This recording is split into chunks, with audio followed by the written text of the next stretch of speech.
Check, check. Hey, my mic is not on. My mic is not on.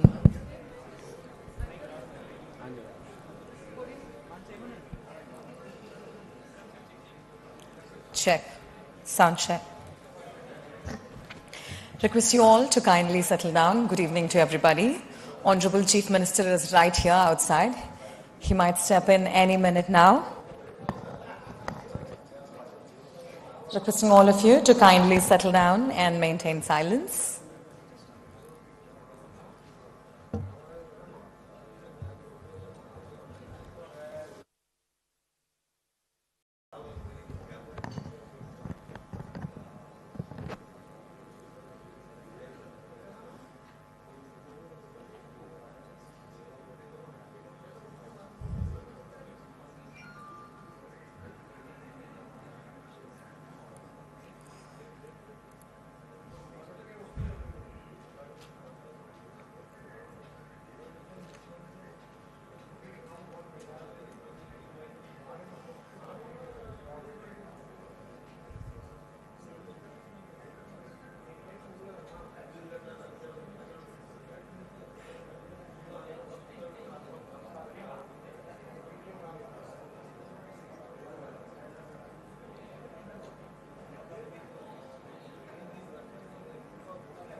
A warm welcome to the respectful Honorable Chief Minister of the State Telangana, Revanth Reddy garu. Hearty welcome to you, sir. Can I request you all to welcome him with a round of applause, please?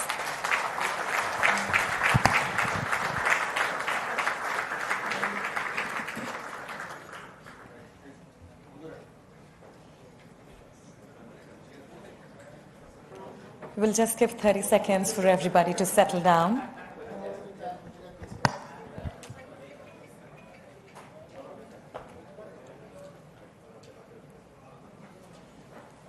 We request everybody to kindly take your seats as we are about to begin the event.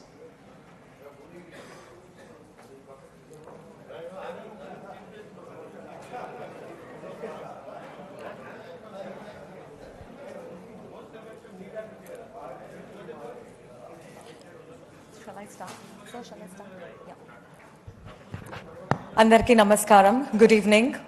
To the Honorable Chief Minister of the State Telangana, Revanth Reddy gariki, Honorable Chairman, Legislative Council, Gutta Sukendra Reddy garu, and to Honorable Deputy Chief Minister, Batti Vikramarka garu, Honorable Ministers, Honorable MPs, MLCs, MLAs, Chairpersons of different corporations, diplomats of various countries, eminent persons from the industry, healthcare, construction, hospitality, judiciary, subject experts, media, senior officers, state administrators, environmentalists, honorable dignitaries, I welcome you all to the presentation of the River MUSI Rejuvenation. Ippudu Telangana Rashtra Geetam kosam mi andarni nilabadavalsindiga korukuntunnamu. I request you all to stand in the honor of Telangana state song. Thank you.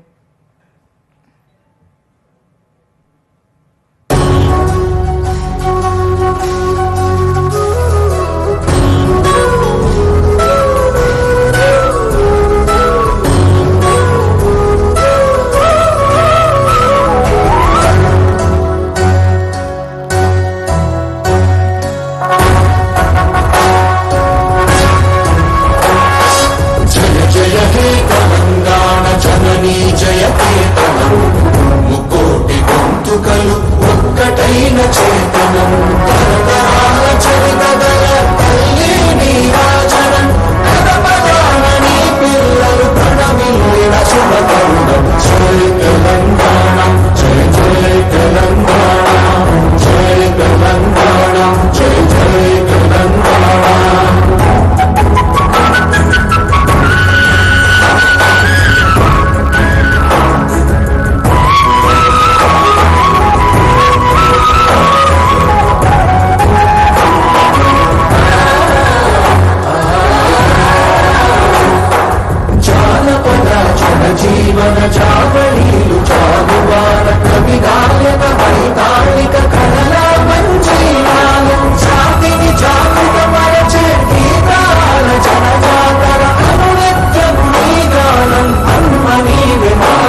Chair Telangana, andarni కూర్చోవాల్సిందిగా కోరుకుంటున్నాం.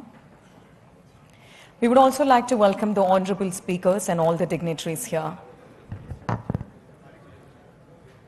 Thank you. Requesting everybody to kindly settle down.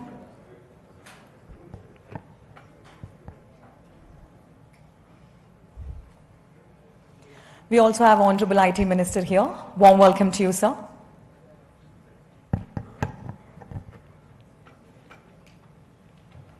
Yes. Hyderabad చరిత్రను మూసీ నది లేకుండా ఊహించుకోలేం. అనంతగిరి కొండల్లో పుట్టి హైదరాబాద్ నగరంలో 55 కిలోమీటర్ల పాటు ప్రవహిస్తుంది. నగరీకరణ వలన, కాలుష్యం వలన మూసీ నది యొక్క రూపం కంప్లీట్గా మారిపోయింది. అందుకే గౌరవనీయులు రాష్ట్ర ముఖ్యమంత్రి రేవంత్ రెడ్డి గారు తమ దూరదృష్టితో ఎలా అయినా మూసీ నదిని రెజ్యువినేట్ చేయాలని గొప్ప సంకల్పంతో ఉన్నారు. అందుకొరకు ఒక్కసారి గట్టిగా చప్పట్లు please. Thank you. I now would like to welcome the Special Chief Secretary Jayesh Ranjan Sir, Municipal Administration and Urban Development, onto the stage to set the context with a warm round of applause. Hearty welcome, sir.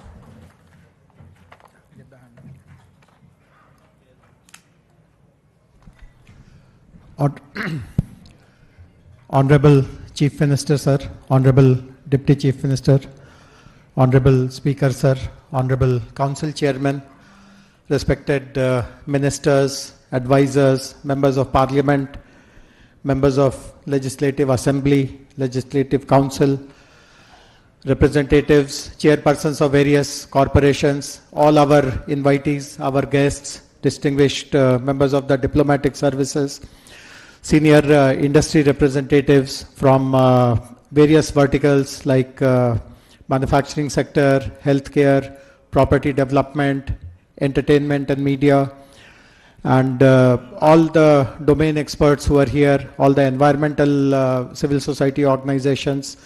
To every invitee, we are very, very grateful.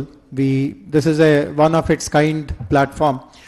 You would not have seen something like this before. For the sake of transparency, for the sake of accountability, for the sake of consultation, such a wide platform has been created, and we are very grateful that all of you have responded. I mean, I see a full house. Some people are standing. Very shortly we'll find chairs for all of you.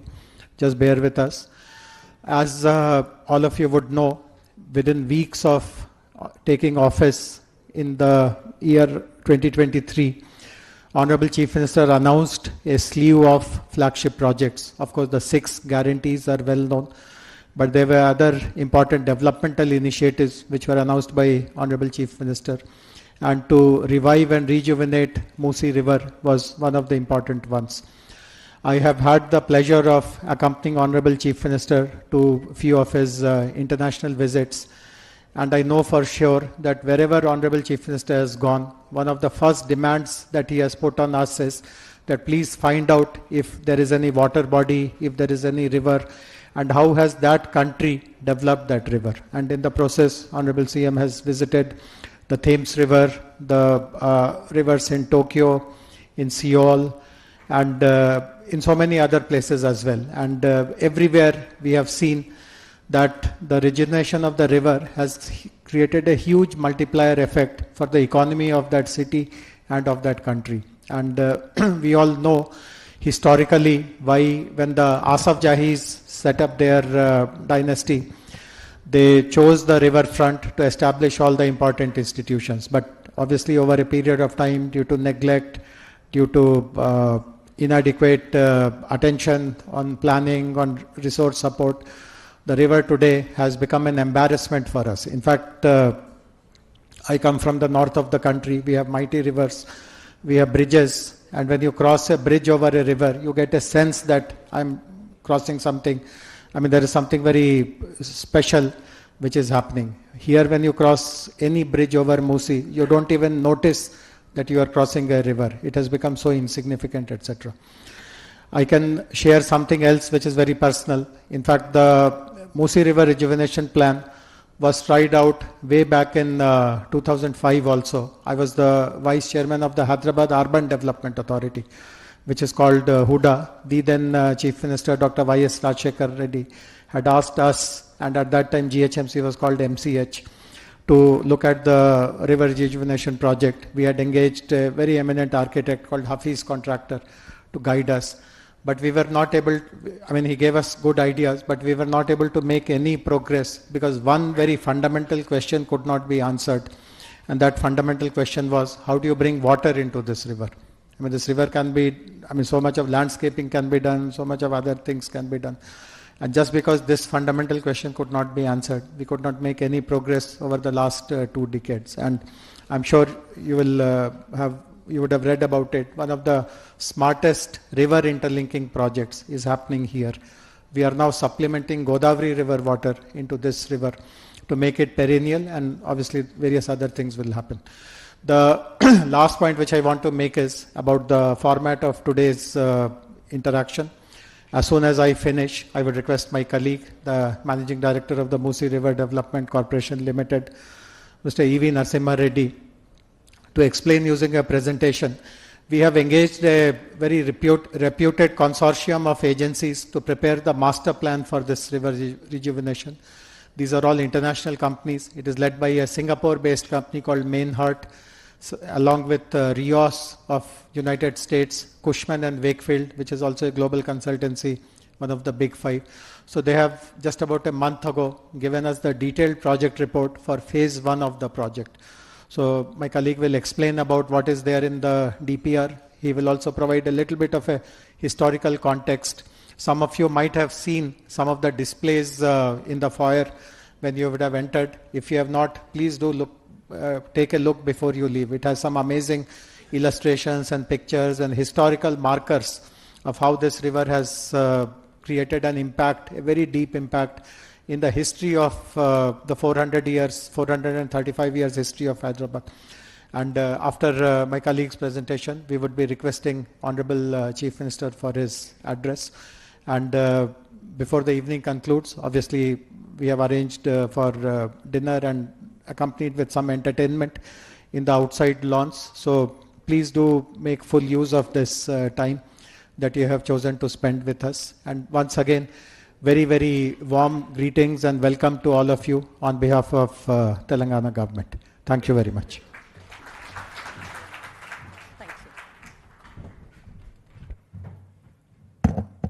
Ladies and gentlemen, I now request the Managing Director of MRDCL, E. Venkata Narasimha Reddy Garu, to present Riverfront Development Project to all of us. Hearty welcome, sir. May I request a huge round of applause to you for the Managing Director of MRDCL. Good evening to all. Sir, with your permission, I will start the presentation, sir. Sir, as Special Chief Secretary was explaining what exactly the day is about. So MUSI River has been there, and the Hyderabad happened along the MUSI. But over the years, how MUSI was polluted, how we are not able to make use of the river that is available to us. The nature has given this to us, but we, in the process of urbanization, the development, how we have changed the face of the river and how we are struggling today. I would like to take this presentation in 10 points. Basically,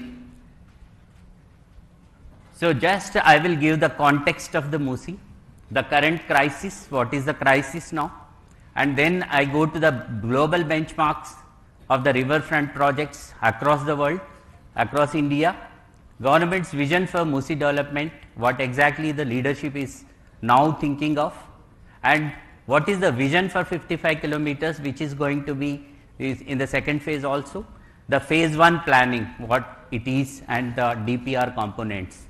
And then we also talk about the river hydrology. When we talk about the river, we have to talk about the hydrology and hydraulics. So many people are having some misconception on the river thing, whether we have done the hydrology or not. I will be trying to explain that also. And prevention of sewage flows. when we talk about the river, we have to curtail the sewage flow into the river also. So what exactly we are doing on that?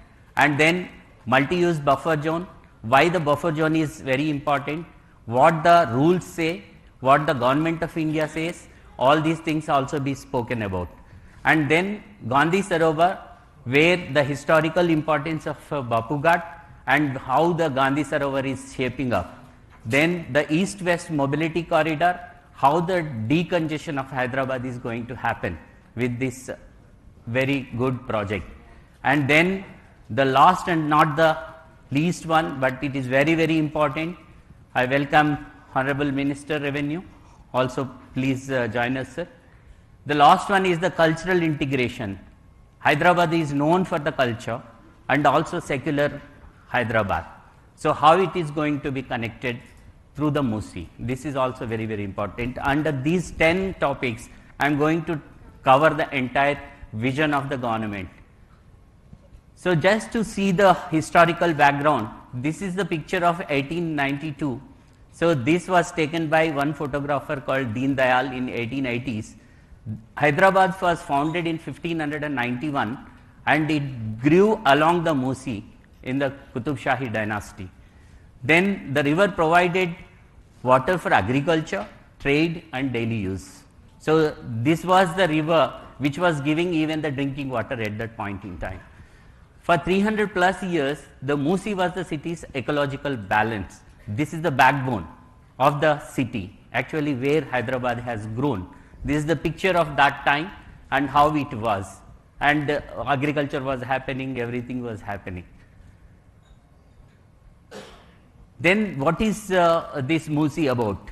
So MUSI rivers starts from Anantagiri Hills, and there are two rivers actually. When we talk about MUSI, we have two rivers, one is Musa, another one Isa.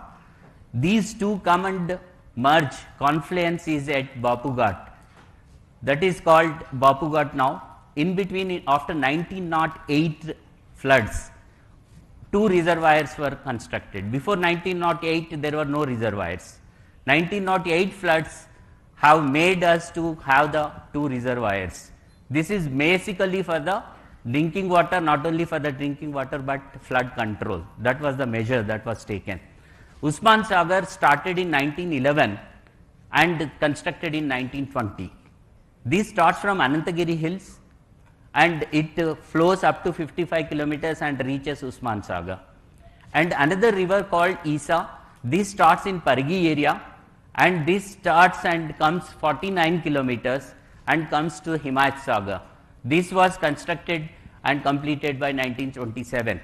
So 1920 and 1927, these two reservoirs were constructed and that was supplying the drinking water for Hyderabad as well.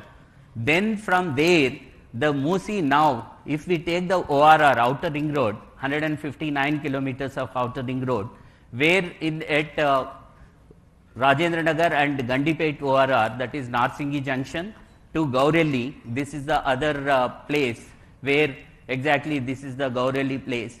From here to here, this is 43 kilometers. And from here, Usman Sagar and Himayat Sagar, if we take these two rivulets and the length if we add, this is 21 kilometers and this is 34 kilometers, makes total 55 kilometers. MUSI is coming from Anantagiri Hills, 55 kilometers up to Usman Sagar, again 55 kilometers of river, Isa and Musa, together MUSI coming up to this place. So this is the entire Hyderabad place. And after that it flows towards Nalgonda and it links with the Krishna river. This is the tributary of the Krishna. So it merges with Krishna river at Vadapalli in Nalgonda district. So what is the crisis? How the MUSI is today? If you see at the MUSI, I have tried to show some pictures here. Musa Nagar location near Old City, encroachments in the buffer zone. See how after floods, how they are suffering. And location at Musarambagh Bridge, lot of garbage, untreated sewage, everything is coming here. And at Chadarghat Causeway Bridge, solid waste dumping is also happening. Then, if we see Amberpet, I have taken some examples and just I am trying to show this. At Malakpet and at Musarambagh, there is 27 major nalas. I am not talking about the smaller nalas, but 27 major nalas join the MUSI river without treatment. The treatment started some years back, but still lot needs to be done. Here I would also like to just show the video. Video please. The reality of the MUSI. This is not just a river. This is the reality of the MUSI today. Across Hyderabad, drainage channels discharge directly Going well? into the MUSI, carrying untreated sewage every day. Plastic waste and toxic dumping have turned sections of the river into polluted drains. Chemical pollutants create thick layers of foam, a visible sign of contamination. Encroachments and unmanaged waste continue to choke the river's natural flow. What was once a flowing river now struggles under the weight of pollution. The MUSI carries the waste of a growing city. Its condition today is a reminder that urgent action is needed.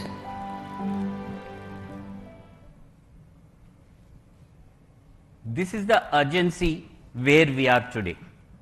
So, if we also see the historical paper clippings and happenings that are there, in 2020, 50 people died in heavy rains, flash floods in Telangana. So, this is why, what is the reason for this?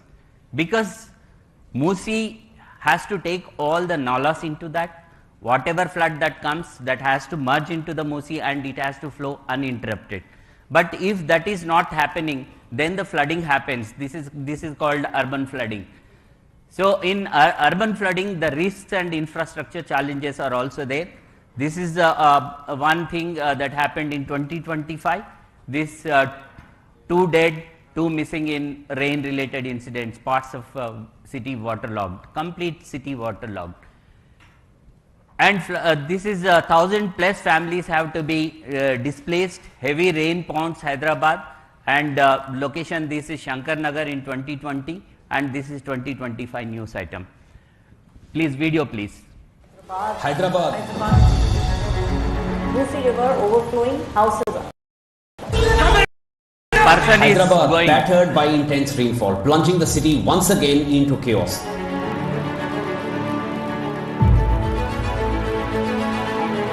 Police moved quickly to close roads around the affected zone. Hyderabad was severely impacted as heavy rain continued to hit the city and several other districts of Telangana, leading to flight diversions and traffic congestion.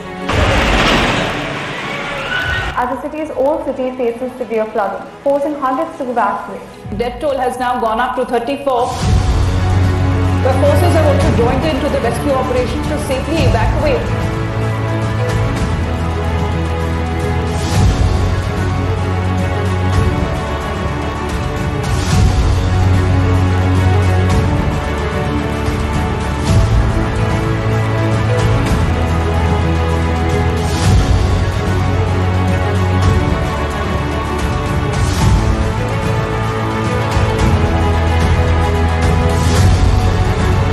This is recent floods 2025.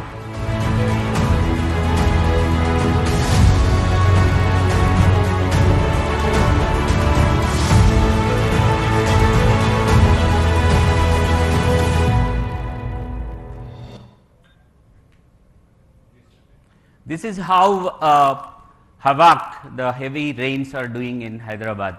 So, though we have the river, for taking all this flood into it and just go along the river, and it can pass through to the Krishna river and then go to the sea.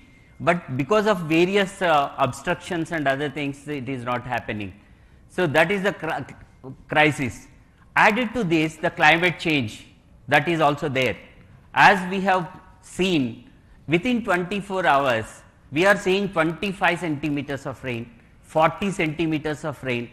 See, actually all the systems were prepared only for 2 to 10 centimeters max. Even if 10 centimeter happens, the entire city gets into waterlogging, not only here across the world, across other cities as well. But what needs to be done? When we are talking about MUSI, actually the MUSI project is not looking only about the MUSI cleaning. We are trying to do an integrated approach, the comprehensive approach for the entire city. In the coming slides, I will also be explaining what exactly the government is trying to do. So, global climate projections, if you see, South Asian cities face a 40% increase in extreme rainfall events by 2050. If we are not prepared for that, we are losing out, and the generations coming will definitely curse us. So, this is the time we have to cloud bust everything. If you see 2020 Hyderabad floods, 50 lives and 5,000 crores of economical loss. This is reported by the newspapers, and 200 to 300 mm, 20 to 30 centimeters of rainfall within 24 hours. So, this is where we are today. Therefore, every monsoon that passes without action, if we fail to take an action today, is a disaster we chose not to prevent. We have to prevent it. What needs to be done? That is what exactly the project is about. So, in light of these crises, the MUSI's revival is not a choice, it is a necessity, it is a compulsion. This is exactly where we are today. So, what we have done? So, having studied the problems here, we are not leaving the problem there. We are trying to find out the solutions. Which are the best practices that are there across the world? We try to see the we try to go around the globe and take the inspiration out of it. So, out of this, if you see Cheon Seol river, where this was before doing the riverfront. This is in Seoul, and this is after cleaning that and doing the riverfront. So, the second example is Thames. See the old Thames and the new Thames now, how the economy is growing around. Next, this is Sumida river in Tokyo, how it was, how it is today. And this is Singapore riverfront, how it is. Many of us probably have visited several of these places, but we never understood that how the river was, because now we are seeing this. We didn't know what happened in the historical thing. So, all these things are studied now, and Sabarmati riverfront even in India. Sabarmati, if you see the riverfront now in Gujarat, and this is Seine river, Paris. Several of us visited Seine and how it is today. Please play the video.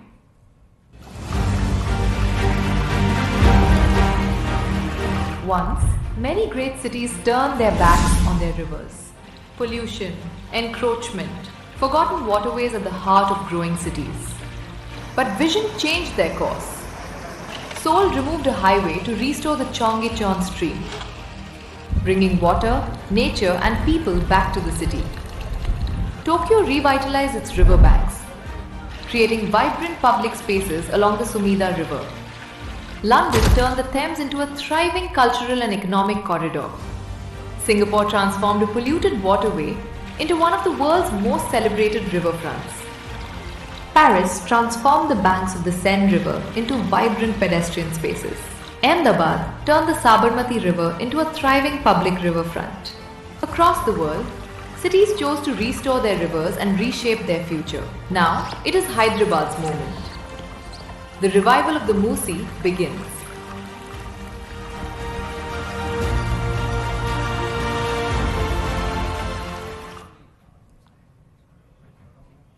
So, I spoke about the crisis, and we have also seen several places across the globe and what are the practices that they have taken up and how the rivers are now shaped up. And after seeing this, the leadership today is very committed to that. That's the reason a team led by Honorable Chief Minister himself has taken to the various places along with media. Let me also be very clear so that everybody can understand. And the cabinet colleagues of Sir and also the senior bureaucrats to study this. The vision leadership commitment, see Dubai, Singapore, London, Tokyo, all these places were visited by Honorable Chief Minister. And the teams were sent again to study what they have done, what we need to do for MUSI. Please play the video.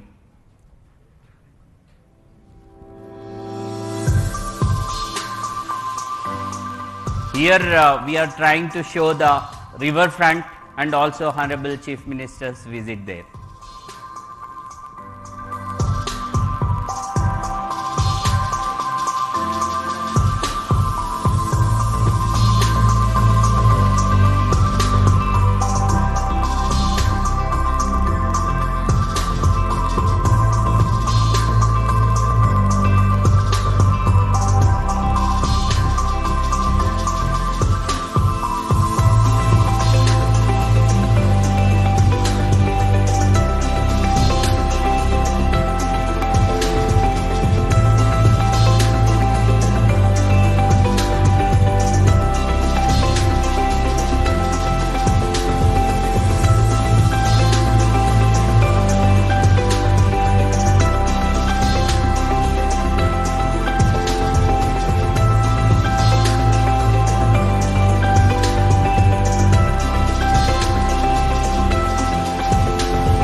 So these are all not the AI created, these are actuals, and Honorable Chief Minister visited that.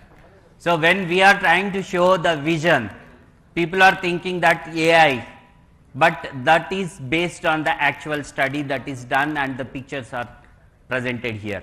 I request all of you, while going back again, once again see, this is possible, but the commitment from the government, that also been shown.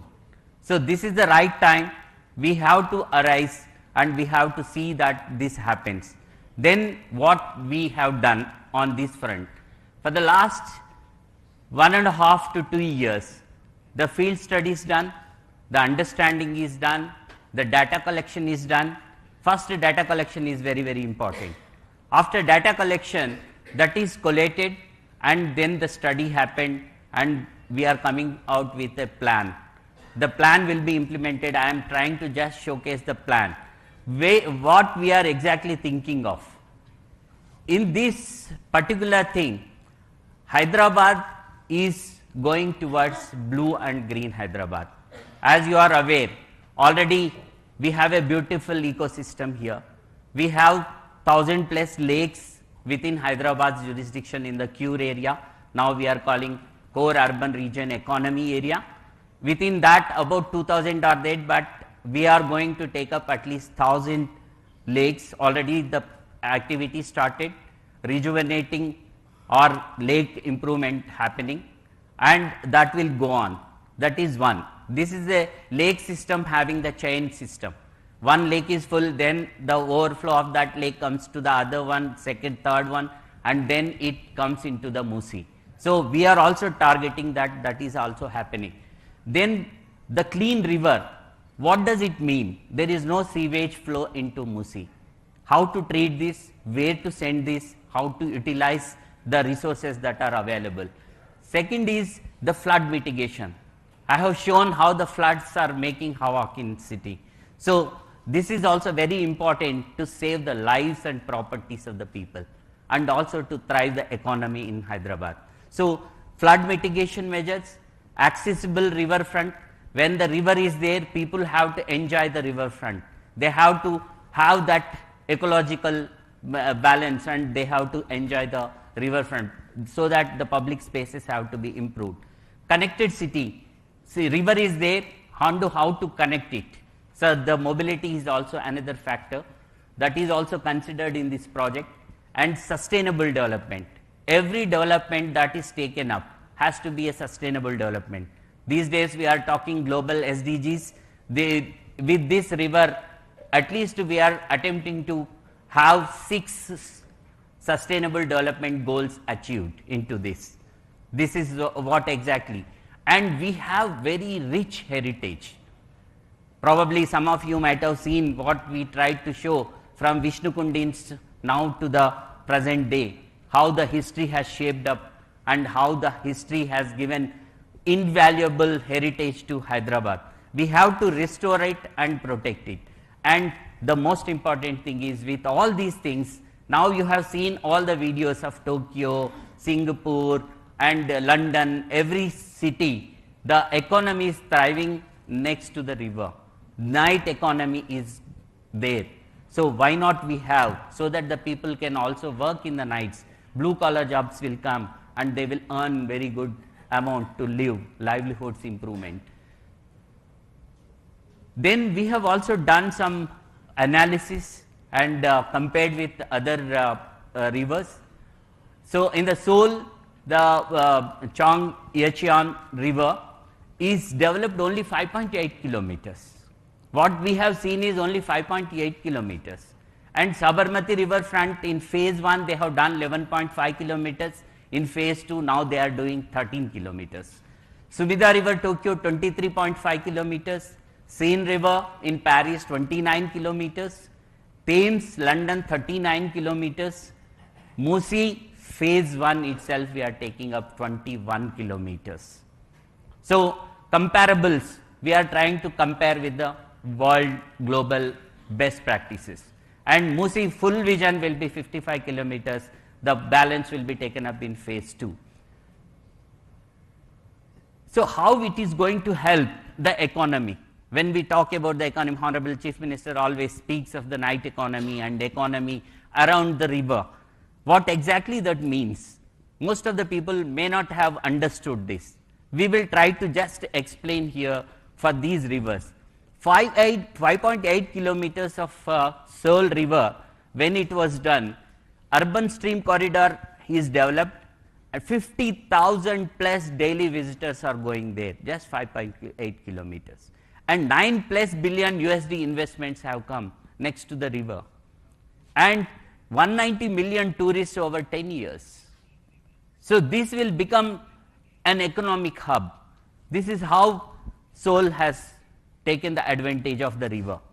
And then come to the Thames river, 39 kilometers, 27,000 plus daily visitors, 2.98 billion USD economy, 1 lakh plus employment opportunities. This is what exactly we are speaking about. And Sumida river Tokyo, 23.5 kilometers, 1.5 lakh plus daily visitor every day, 1.5 lakh people visit that, and 67.14 billion USD investments have come along the river, and over 30 million plus tourists visits annually. And Singapore riverfront 3.2 kilometers only, and here if you see 40,000 plus daily visitors, probably among the August house, probably 40 to 50% people might have visited this place. 23.9 billion USD in revenue per annum and 16.9 million tourists annually. When these many tourists come, the employment also comes. So for the local youth, local people, lot of employment can be created. Seine River, 40 million annual visitors, 29 kilometers and 7.4 million job opportunities. 30% of the economy is driven by tourism. This is very, very important. See, Paris, everyone knows tourists go there. The Eiffel Tower is on the river Seine. So here, if we have something of that kind, the global tourists can also come in, not only the domestic tourists. Sabarmati riverfront also 11.5 kilometers, now it is shaping up, 85,000 plus job opportunities created. So this is exactly where we are. Cities around the world are turning. They are shaping up their rivers, riverfronts into economic powerhouses.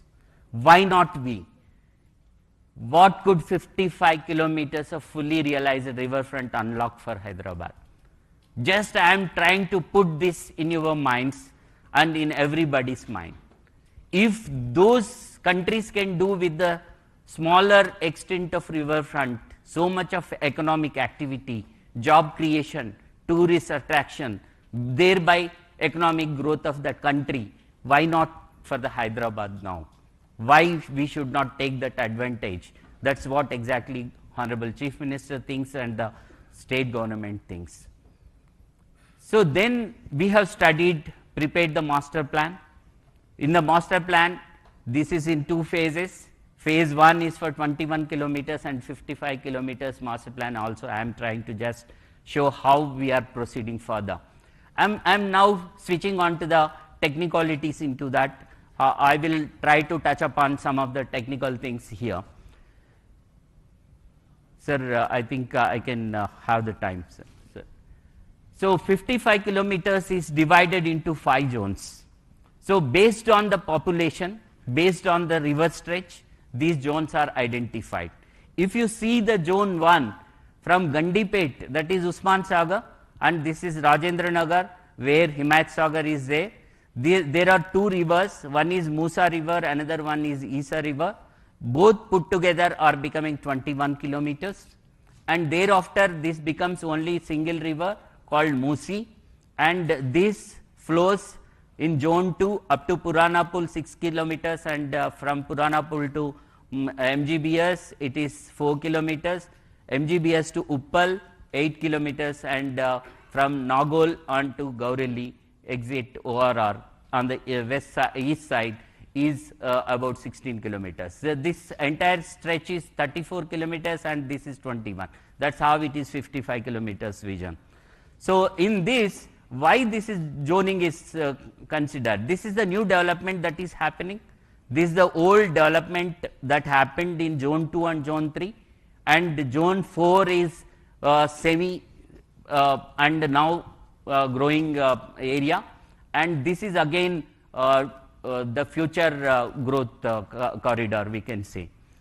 So having said this, we have engaged, Special Chief Secretary sir also mentioned, we have engaged the global consultants.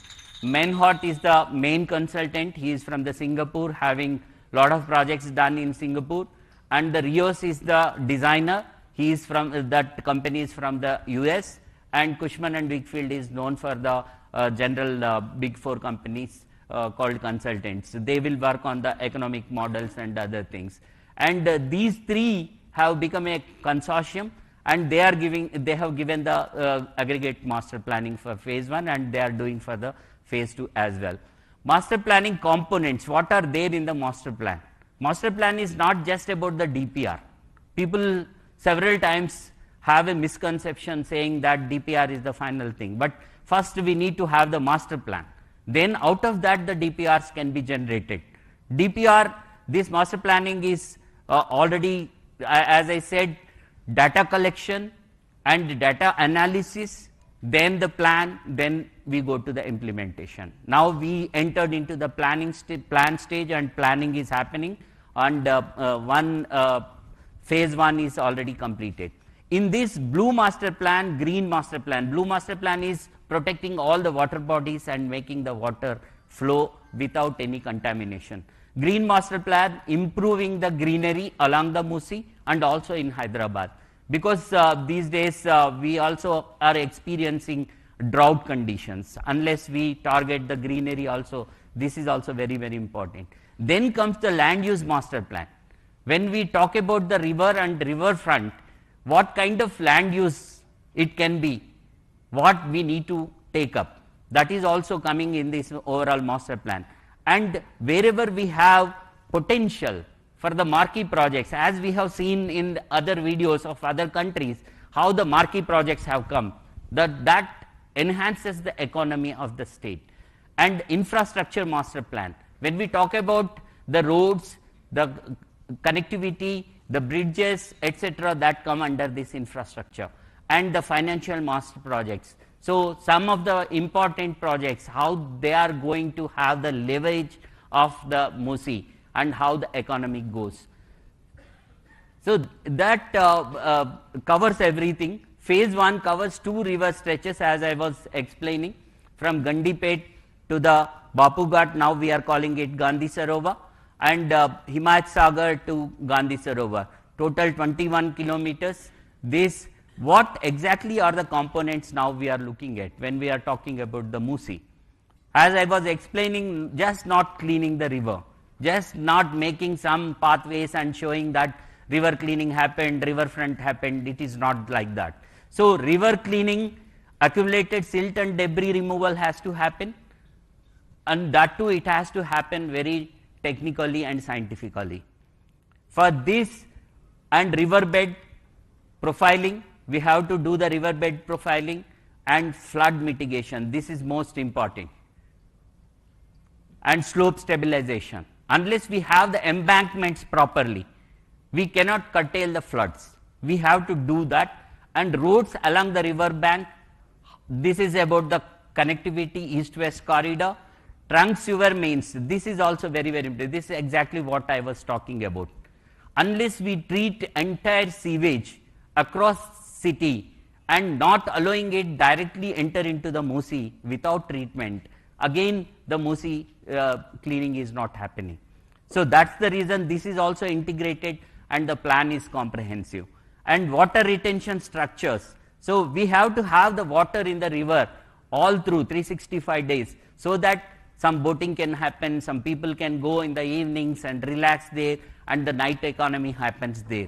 Unless we have the water throughout, we cannot improve the tourism, economy and other things. That's the reason here I will come in the next slides, the river Godavari river linkage, how it is happening. Riverfront development. After doing all these things, the riverfront has to be developed so that the public spaces are developed, public access can be developed, public can go there. For this entire phase 1, for all the development works up to 7, it is going to be around 6,500 to 7,000 crore only. So we are going to spend this money on these 7 components for this 21 kilometer development. And this doesn't include the land acquisition if required, or we have come out with a new policy, TDR policy, even for the people who are having the land ownership in the riverbed and also in the buffer, they will be appropriately compensated under TDR. And this is why in the next slides you will understand what buffer is, why it is required, etc. So understanding the river is very, very important. Unless you understand the river, what is the flow of the river, you cannot plan it. It is haphazard planning and it cannot sustain. When we talk about the sustainability, we have to understand the science, safety and hydrology of the river. In this, we have studied extensively the overall catchment area of these 2 reservoirs. The Usman Sagar reservoir catchment area is 740 square kilometers. As we were telling, it starts from Anantagiri and comes up to Usman Sagar, Gandipet. And Himayat Sagar reservoir, the catchment area is 1362 square kilometers. This starts at Pagi and comes up to Himayat Sagar. The blue one is the Gandipet one, and this green one is the Himayat Sagar. You can see Himayat Sagar here and Gandipet here. This is the catchment area. So whatever rain that falls there, that comes into these reservoirs, that study is also there. Catchment area map of downstream nalas after the reservoirs. This is entire cure area now. In this, how the nalas and the catchment, that drainage system, the drainage pattern we call, how it is entering into the river. This is also studied. Then this is very, very important for all of us. Given situation of the river, if we leave the river like this, why the floods are happening? If the river is left like what it is today, so with the study that is there, done through two simulations, one is HEC HMS and another one is HEC RAS. What is this HEC HMS? This is Hydrologic Engineering Center run by US Army Corps Engineering. They have developed a hydrological modeling system. Hydrological modeling system. This is a software where we have to run the river widths, river lengths, river flow, river hydraulics, and then that gives how the flooding happens. If you see the blue marks, if the full flow of the river comes, the flooding happens up to these places.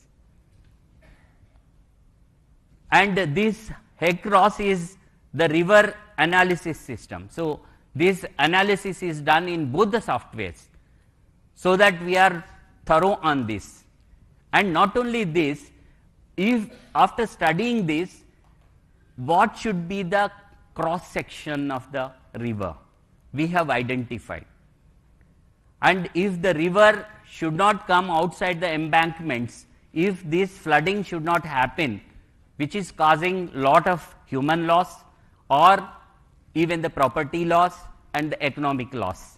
So in order to contain this, we have to have proper sectioning of this. I will be coming to the section in the next slide. This is the slide. So in order to curtail, I will just go back again. If the section is properly done, giving the river back of its property, river ki property undi, దాని property దానికి మనం ఇచ్చేస్తే అది బయటకు రాదు. So దాన్ని మనం చేయాల్సిన అవసరం ఉంది. సో ఓవర్ ద ఇయర్స్ మనమే ఎక్కడెక్కడో కట్టేసుకొని ఉండొచ్చు. అలా కాకుండా రివర్ని సరిగ్గా దాన్ని ఎంత వాటర్ పోవాలి ఫ్లో అది మనం అలో చేస్తే అది బయటకు రాకుండా ఉంటుంది. This modelling shows that, and after this we have arrived at this section. And this entire flow, actually if you see here, this is for the Himayat Sagar stretch. From Himayat Sagar to the Bapughat, that is the Gandhi Sarovar now. Up to that, after study, this is 1.53 lakh cusecs of water. In the 2025, actually the maximum flow we have taken from Himayat Sagar was only 36,000 cusecs. But this Himayat Sagar was designed for 1.53 lakh cusecs. Unless we see the downstream of the river properly and do the section, again the floods will happen. That's the reason we have taken National Institute of Hydrology, Roorkee also on board, and they have also vetted it and certified. Based on that, from the river, middle of the river, on both sides, if we maintain 100 meters including the buffer, the river will flow like this. The river will flow 1 in 5 years or 1 in 25 years. This is return period, what as per the technical term it is called. This takes about 60,000 cusecs. So whatever flood that happened in 25, 20, etc. can be arrested here only. But the upper promenade, if we see, that is called high flood level. This is the 520 meter high flood level. This is about 124 meters. If we take this 124 meters also for the river, this is called river basin. So, if we factor this and do the embankment like this, in return period of 100 years, the water will not come outside. That is the study. That means in 1 in 100 years, 1% of chance, but 1% of chance also we cannot take with the river. That is the reason the section is decided with this, and rest is the buffer. On this buffer, the promenades are coming. This is called lower promenade, this is upper promenade. On one side within the buffer zone, we will be having a 6-lane 30-meter main road, and on the other side only the service road with 9 meters. Rest of it will be the most of it is the open spaces for the public. And we have also done for the second stretch. Of course, we have done for the entire MUSI, but I am just trying to show only these two stretches in the phase 1. This is a hydrology study for Usman Sagar up to Gandhi Sarovar. Here also you can see how the flood plain is, and after section how it will be. The section of this area is, the bottom width is 60 meters and the full flood level is 104 meters, this one, and rest of it is same from middle we will be taking 100 meters both sides. So, complete within 200 meters, 1 in 100 year flood 26,300, but it can take easily 60,000 cusecs. Even if the cloud bursts are happening, climate change causes are there, then also this will take the entire flow only in the river. It will not spill over into the floodplain, not causing any damage to the. So, this is how the section will be. So, we will be having a toe wall constructed, and slopes will be created so that the speed of the river cannot be obstructed. The river will flow. This is the lower promenade and this is the upper promenade. On the upper promenade, see, if you see here, this is the lower promenade, and the upper promenade, this slant, we will go for the greenery or different combinations. We can also with Gabion structures or any wherever, if the speed is required, if the slant slopes are not withstanding, we have to go with the CC, but we have worked out for every 30 meters. See, why we are talking about buffer? It is not the state's thing, but it is the Central Water Commission, Ministry of Jal Shakti, which says how the river has to be protected, what needs to be done. If you see this graph, exactly what it says. This is 1 in 5 year return period flood. It is a protected area. When we say protected area, there is no construction allowed. This is the river bed. So, river bed, no construction is allowed. Then 1 in 25 year return. That is what exactly I was trying to show. 1 in 25 year return period, that is called regulatory area. This regulatory area in fact is the buffer zone, including a part of 100 year return also. So, this is how the section of the river has to be decided. That is how Telangana government has decided in 2012, GO 168 clearly says 50-meter buffer for the river in the municipal corporation areas, and it was reiterated in 2016 by GO 7, it is 50 meters buffer on both sides of the river. This is very clear in GO 7. So, this is exactly the study. This is not from out of blue, or it is the state's thing. It is as per the CWC norms. And also the National River Conservation Plan, this also very clearly says what can be taken up in the river zones, riverfront zone. So, riverfront zone, what exactly now we are planning? Approach roads and open spaces, public spaces, cycling, trekking. So, all these, see, the idea is that some people will come, evacuation can easily happen if there are any flash floods. That is the reason in the protected area, no permanent construction is allowed. So that is a working place. Somebody can come and go. If we want to stop it, we can stop.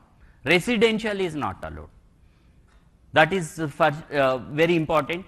People can also refer the guidelines. Source is Technical Guidelines on Floodplain Zoning, Central Water Commission, again issued in July 2025, based on various Supreme Court orders, national NGT orders, and all these things. I request all of you, please do study that. So then we are coming to how the river will be cleaned. So one is completely cleaning it. It is not possible because there will be some toxins and other things. When we have to disturb them, we have to disturb them in a proper condition. But it can happen over a period of time if we substitute that water with fresh water, the surface water. For this, already a project is already taken up by the government. If you can see, this is the Godavari linkage that is coming all along the ORR and coming to Usman Sagar and then Himayat Sagar. Total 20 TMC of water is allotted and already work started under Hyderabad Metro Water Supply and Sewerage Board. And out of this, exclusively 2.5 TMC water is allocated for MUSI rejuvenation. This is exactly what I was trying to tell. So in the river, all through 365 days, there will be water, that is the fresh water that comes from the river Godavari. So this is the river linking project, Special CS was also mentioning. So this is one, getting the fresh water there. Then what is the second thing? Second thing is we have to treat the sewage in the entire city. Sewage treatment and trunk sewer mains. After treating or before treating, we should not allow the sewage to pass into the river. So what exactly now it is happening on the sewage front? This is another very important thing. So if you see, there are STPs already existing. Here a representative photo already functional, this one Ambapet. 772 MLD existing STPs 25 are there and 1106 MLD already commissioned and works are going on in good pace 27. 972 MLD ongoing STPs under Amrut scheme 39 are under progress. So these many STPs are happening and this is the existing one. These are the new ones, already construction is going on. In the phase 1, the Narsingi already started. The STP work is started. What remains to be done? What remains to be done is taking the nalas into consideration. Along the MUSI, we have to have the diversion drains. And these are bigger ones, red ones are the existing STPs. If we are not doing another big STP, we have to divert it here and bring it here likewise. And this is the part of the project where we were talking about phase 1, the sewage treatment, the trunk mains are all happening here. So this is the picture that is showing how the trunk mains are coming, how the sewage will be diverted to the STP. Here is one STP, here is one STP, another one and another one. There are 4 STPs nearby. This is treated and coming and joining in the river. But even after that, we have to have other side because this is treated and it is merging. For other side, it will come and go to Attapur. For the first time in the Hyderabad, we are coming out with one underground STP as well. So the red marks are the trunk mains that lead to the STP and this is connected. Here I would like to just bring to the notice of the August House. Earlier also the diversion lanes constructed, if you see the yellow line, that is exactly in the MUSI. So if we construct something in the river itself, it will obstruct the flow of the river. So what we are doing as part of the project, we are shifting this also onto the river edge, that is into the buffer. So that the river, as I was telling, we have to give the river what it is supposed to be having. So ఆ రివర్ని అట్లానే flow అవ్వడానికి మనం ఇవ్వాల్సిన అవసరం ఉంది, దానికి ఏ abstraction ఉండకూడదు. So అది కూడా ఈ ప్రాజెక్ట్లో పెట్టడం జరిగింది.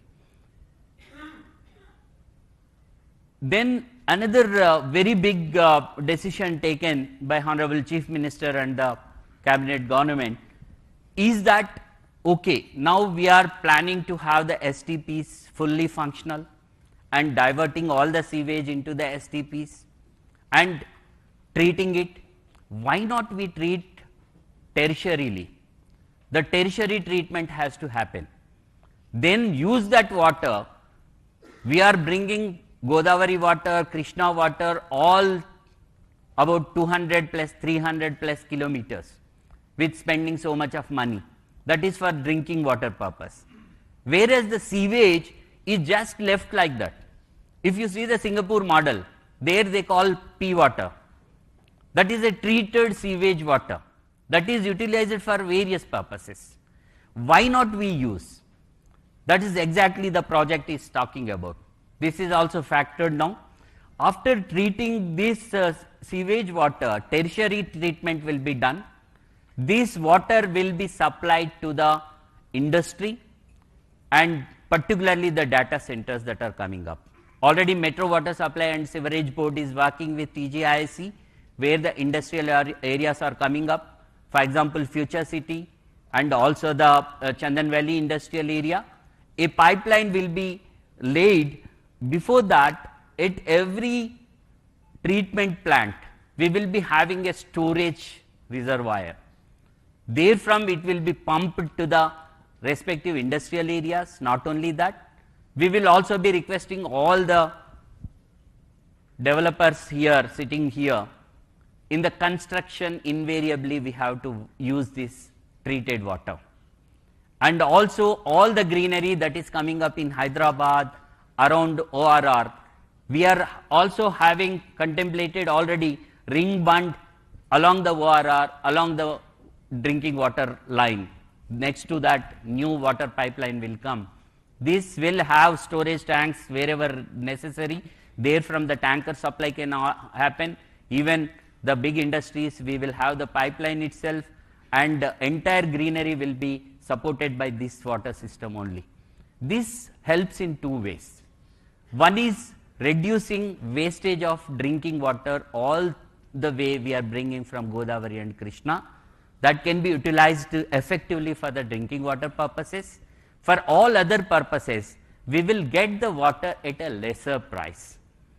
HMW SSB as on today is giving at something like including sewage 60 to 180 rupees per kiloliter for the industry, because they are getting all the way from that. That is the raw water that is given. That is actually potable water. But if we use this, it will come down to 70 or 80 rupees.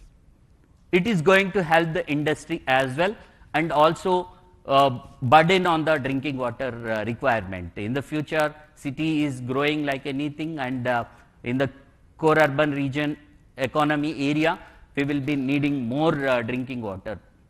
So this is another very good initiative that is flagged into the project. This is a strategic mobility intervention. So as part of this, how many bridges are coming? And as I was talking about the retention of the water, there will be one barrage here, one barrage at Narsingi, another one at Gandhi Sarovar, so that the water always remains along this river. And this can enhance the tourism, enhance economy, enhance activity, and also the everything in this particular area. Total 14 number of bridges, out of which about 9 are new proposals, 5 are old upgradation. As you are aware, some of them are low-lying causeways which needs to be uplifted. That is also being taken up under this. This is entire costing, as I was showing, this is within the 6,500 to 7,000 crore. So this is riverfront and public recreation spaces. So as I was talking about how the buffer zone will be used, restoring MUSI and reconnecting the people. MUSI has to be connected to the people. They are the important stakeholders into the entire project. See some of the renderings: continuous public promenades, roads and cycle tracks for improved mobility, recreation spaces. So this is exactly as per the section I was talking, the river section, whatever pictorial proposal is shown now, the images shown now are to the scale actually. As per that only this planning has happened. These are the public amenities. Please play the video.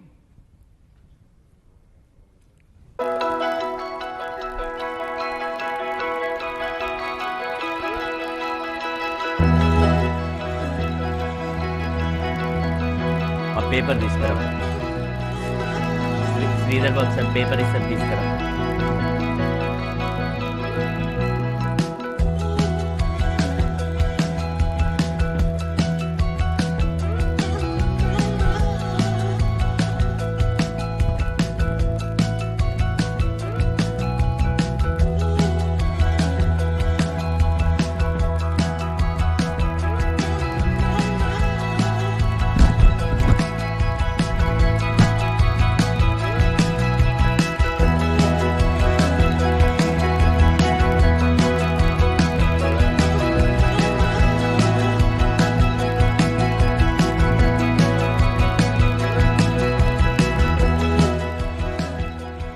ఇక్కడ greenery కూడా చూస్తే మనము నేచర్కి దగ్గరగా ఉండేట్టుగా ఎక్కువగా plan చేస్తున్నాం.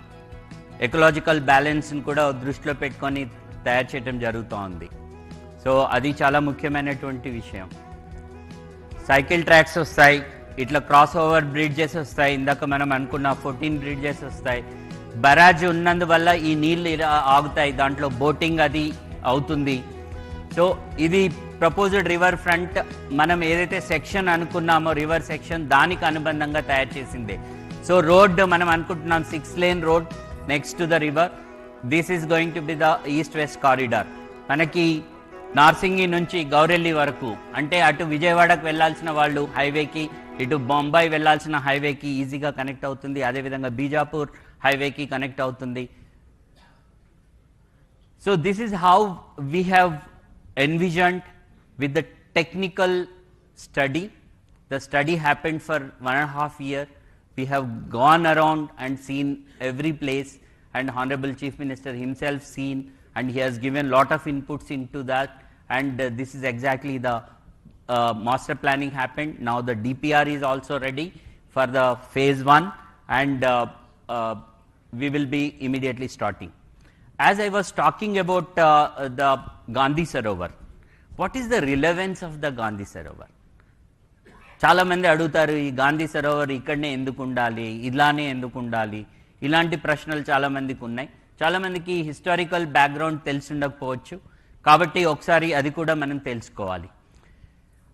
మహాత్మా గాంధీ 1948లో ఎప్పుడైతే ఇతన్ని కాల్చి చంపబడినారో, మహాత్మా గాంధీ గారి యొక్క యాషెస్ 1948లో సుమారుగా 12 నదులకు పంపించారు.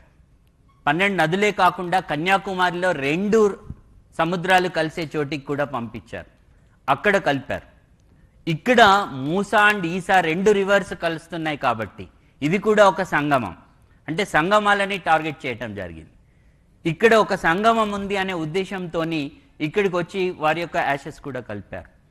అందుకనే అప్పుడున్నటువంటి ప్రభుత్వం అప్పుడే గవర్నమెంట్ ల్యాండ్ దీనికి ఇచ్చి సుమారుగా 66 ఎకరాల భూమిని ఇచ్చి ఇక్కడ బాపు ఘాట్ అనేది పెట్టడం జరిగింది. బాపు ఘాట్ ఇక్కడ మీరు బొమ్మ చూస్తే గాంధీ గారు ఉన్నారు. మనం 30th జనవరి ప్రతి సంవత్సరం కూడా ఇక్కడికి వెళ్ళి వారికి మన నివాళులు అర్పిస్తూ ఉంటాం. ఇక్కడ ఇది మ్యూజియం కూడా ఉంది. కానీ దీన్ని ఇలానే వదిలేస్తే గాంధీయిజంని ఎలా మనం ప్రమోట్ చేస్తాం? మనకు ఆల్రెడీ హిస్టారికల్గా ఈ ప్లేస్ ఉంది, ఇక్కడ Musa river and Esa river వచ్చి ఇక్కడ కలుస్తూ ఉన్నాయి. దీన్ని ఒక స్టడీ ఏరియా గాంధీయన్ ఫిలాసఫీ మీద డెవలప్ చేస్తే ఎలా ఉంటుంది అనేది ఒక ఆలోచన వచ్చినప్పుడు సీఎం గారు దాని మీద మనకి చాలా ఐడియాస్ ఇవ్వటం జరిగింది. దాన్ని బేస్ చేసుకునే వర్కౌట్ చేయటం జరిగింది. దాంట్లో ప్రముఖంగా ఈ టవర్లో అన్నీ కూడా గాంధీకి సంబంధించి క్రింద మ్యూజియం ఉంటుంది. If you see statue of peace, Gandhi garu ఉంటారు. హ్యాండ్లూమ్ ట్రైనింగ్ సెంటర్ ఉంటుంది. ఇక్కడ education and knowledge hub and research ఉంటుంది. నాలెడ్జ్ హబ్ అంటే రీసెర్చ్ కూడా అవుతుంది. గాంధీ మీద ఎంతో రీసెర్చ్ జరుగుతూ ఉంటుంది. మనకు తెలుసు చాలా చోట్ల పబ్లిక్ రిక్రియేషన్ స్పేసెస్ ఉంటాయి. అంటే పబ్లిక్ స్టూడెంట్స్, యూత్ అందరూ కూడా అట్రాక్ట్ అయ్యి అక్కడికి వెళ్ళడానికి పబ్లిక్ రిక్రియేషన్ స్పేసెస్ ఉంటాయి.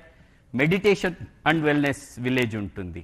Meditation is also very very important and for the well being of the children. ఇప్పుడున్నటువంటి స్ట్రెస్కి ఇక్కడ అవి కూడా క్రియేట్ చేయడం, అట్లాగే ఒక మ్యూజియం క్రియేట్ చేయడం జరుగుతుంది.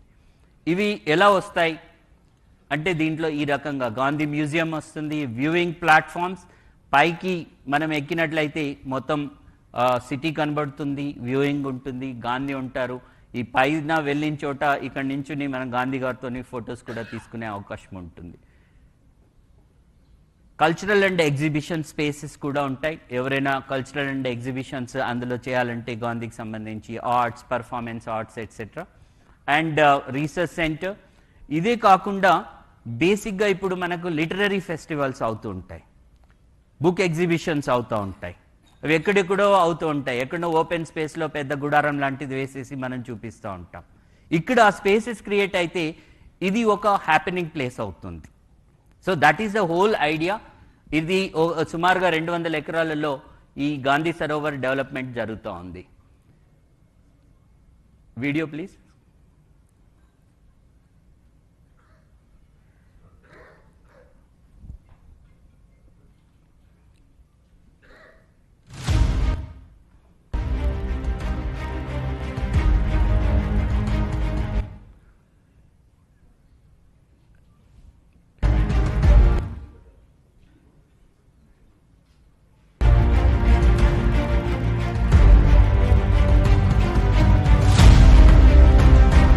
సౌండ్ తగ్గి.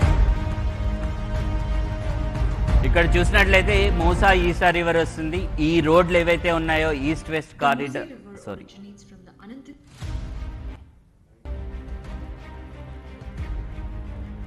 ఈ బిల్డింగ్స్ అన్ని కూడా ఎడ్యుకేషనల్ ఇన్స్టిట్యూషన్స్ వస్తాయి అండ్ దానికి రిలేటెడ్ యాక్టివిటీ కూడా జరుగుతుంది. ఇది ఇక్కడ ఇప్పుడున్న ట్రయాంగిల్, ఈ రెండు రివర్స్ కలిసే చోట ఇది కాన్ఫ్లుయెన్స్. ఇది east west corridor elevated road వస్తుంది. నార్సింగి నుంచి వచ్చి ఇది గౌరెల్లి వైపు వెళ్తుంది. అండ్ ఇది గాంధీ గారి చెరకాలాగా తీసుకొని దీన్ని ఒక లండన్ ఐ లాంటిది ఫెరీస్ వీల్ పెట్టడం జరుగుతుంది. ఇక్కడ ఒక ఆడిటోరియం వస్తుంది. ఏవైనా యాక్టివిటీస్ గాంధీకి సంబంధించిన కానీ మిగతావి జరగడానికి కూడా మనకి ఇందులో అవకాశం ఉంటుంది.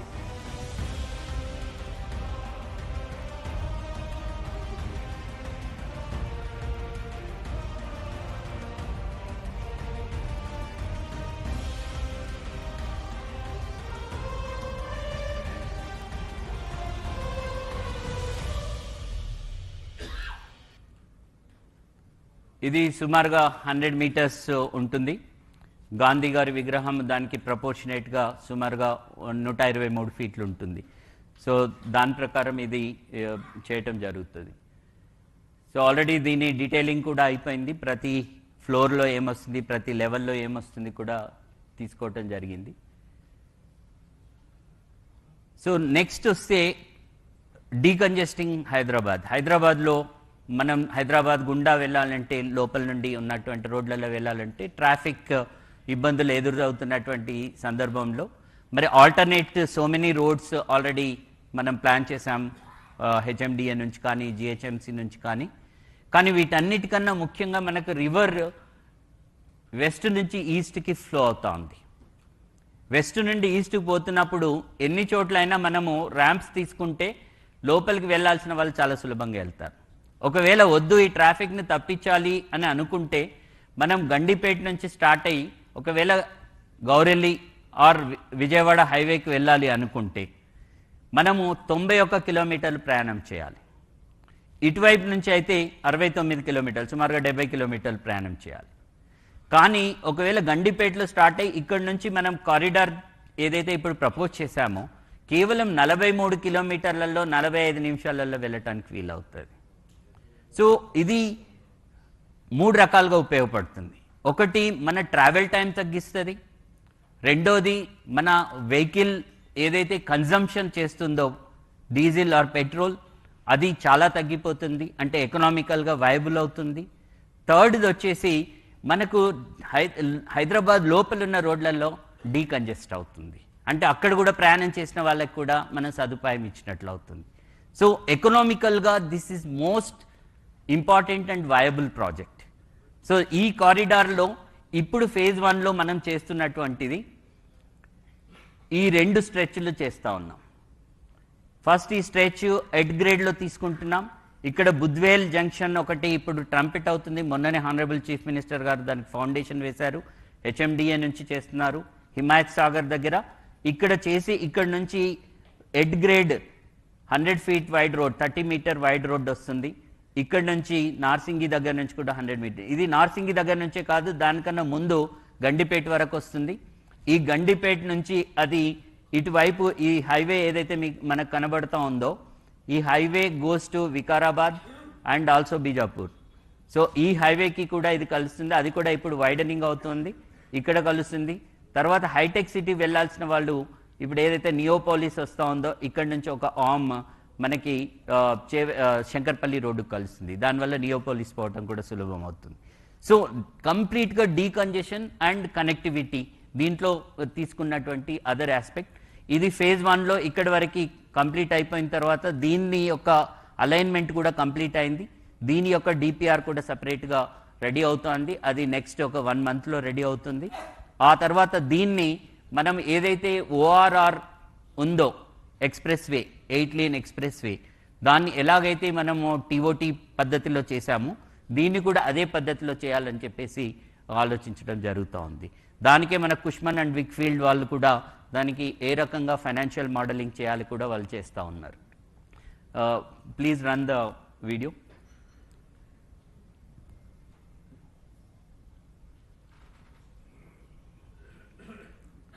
Just it is a representative video.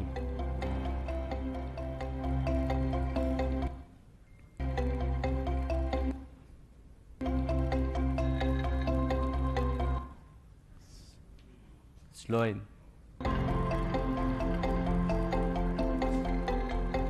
This is again 6-lane road, expressway.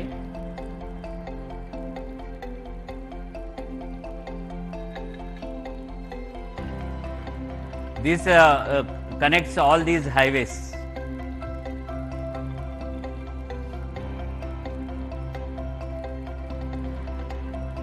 The black one is the at grade and red one is the elevated corridor. Elevated corridor starts from Gandhi Sarovar and Attapur there is one exit, Purana Pool another exit, Salajang Museum another exit, Naya Pool, Chadar Ghat, Musaram Bagh, Nagol, and then seamlessly goes to Gaureli.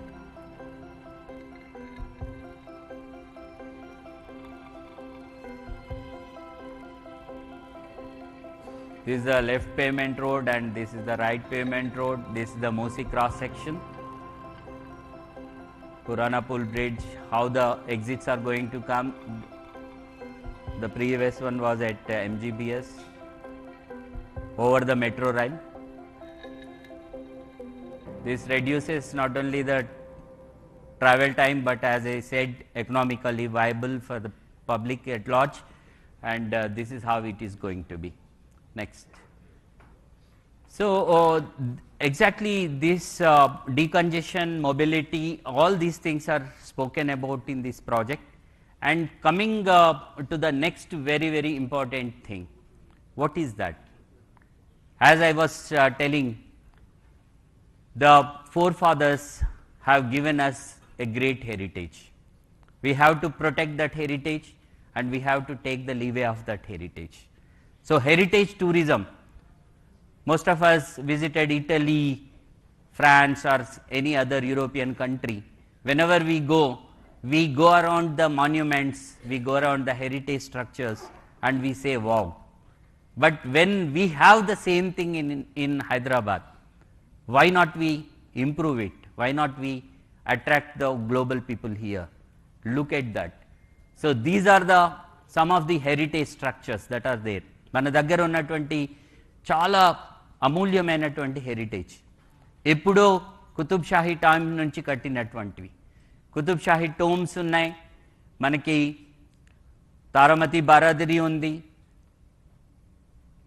మనకి పురాణాపూల్ దగ్గర government city college, ఇది British residency అంటారు, already దీన్ని improve చేయడం జరిగింది. High court ఉంది, మనకి Osmania general hospital ఉంది, మక్కా మస్జిద్ ఉంది, చార్మినార్ ఉంది.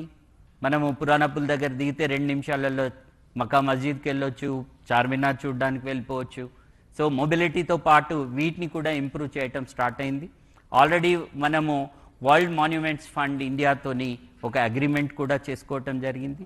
ఆల్రెడీ ఒక 5కి వాళ్ళు స్టడీ చేసి మనకి ఇవ్వడం జరుగుతుంది. మిగతావి కూడా ఈ మధ్యనే thanks to the industry leaders, they have come forward, they have done a meeting and they said they will also adapt. We are going with a policy called Adapt a Monument. That policy, I request each one of you please study. That will be available online with the tourism department and also QQSUD, Kuli Qutub Shah Urban Development Authority. So not only these, but wherever we have any of the heritage structure, that will be definitely be taken up for development. So not only this, but what else can be done? We can also, Hyderabad is known for the secular city. So just we have identified some of the important relevance along the MUSI. MUSI పక్కన ఉన్నటువంటి పురాతనమైనటువంటి ఒక కట్టడం కూడా చూడడం జరిగింది. ఇది మంచిరేవులలో ఒక టెంపుల్ ఉంటుంది, వీరభద్రస్వామి టెంపుల్ అని. ఇది సుమారుగా 800 సంవత్సరాల చరిత్ర కలిగిన టెంపుల్.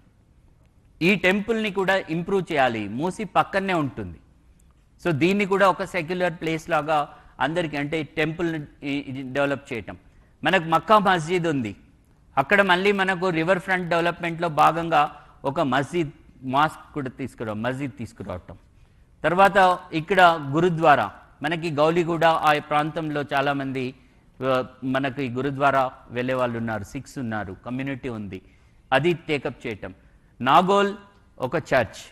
సో సెక్యులర్ కనెక్ట్ కూడా, అంటే Musi is not only A river but the river that connects the heritage, culture, tourism and also the secular things. So these are the plans already in place. In phase 2 we will also be taking up all these 3. In the phase 1, because this development already started, we are trying to integrate this into the development process. So these will also be simultaneously be taken up. So sir, this also I request Honorable Chief Minister to consider. Let us go with the secular model of the city, sir. So this is how the entire planning happened. The DPR is ready.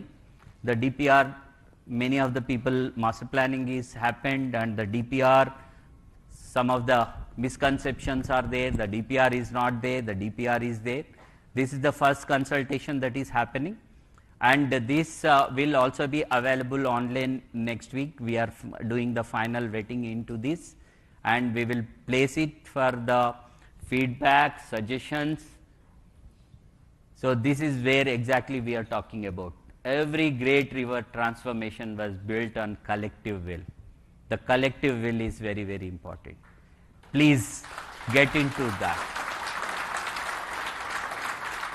And I request all of you to come join us in turning this vision into reality.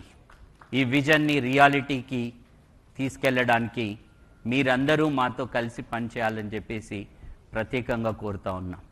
So as I was mentioning, అందరూ దయచేసి మీ యొక్క feedback, suggestions, ఇప్పుడు మా ఆలోచన ఏముంది అనే దాంట్లో డిపిఆర్ని firm up చేస్తూ ఉన్నాం. దాంట్లో తప్పకుండా మీరు ఇచ్చే సజెషన్స్ని సూచనల్ని తీసుకొని దాంట్లో తప్పకుండా మేము ఇన్కార్పొరేట్ చేస్తాం. This is the website. ఈ క్యూఆర్ కోడ్ కూడా చేయొచ్చు. ఈ వెబ్సైట్ ద్వారా మీరు సజెషన్స్ అండ్ మీ ఫీడ్బ్యాక్ ఇవ్వాల్సిందిగా కోరుతా ఉన్నాను. Thank you so much. Thanks for listening to me patiently.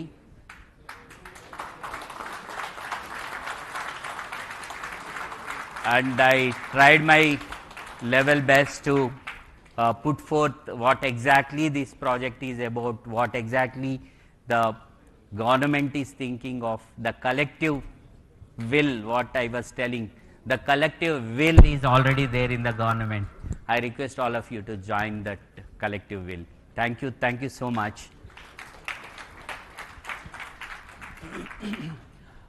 Now, in another 1-2 minutes, Honorable Chief Minister will give his views, thoughts, and address the August gathering. Thank you very much.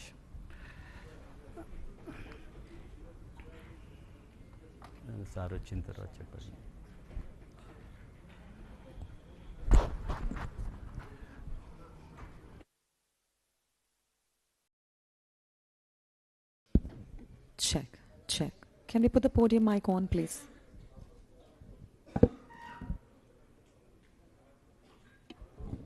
All the lights on.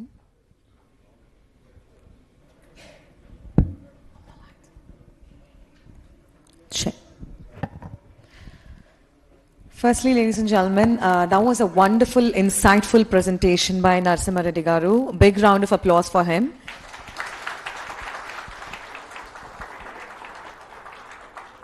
Not only did he ensure to cover everything about damage control, cutting edge technology, infrastructure, but he's also ensured to cover a secular model. Sir, thank you very much for the patience and to taking us all through this one. Yes. ఇప్పుడు హైదరాబాద్ నగర చరిత్రకు మరియు తెలంగాణ రాష్ట్ర భవితకు కొత్త దిశను చూపిస్తున్న Honorable Gauruniyulu Rashtra Mukhyamantri Revanth Reddy Garni Vedik Midiki ఆహ్వానిస్తున్నాము to address the gathering. Hello sir, hearty welcome to you. Big round of applause please.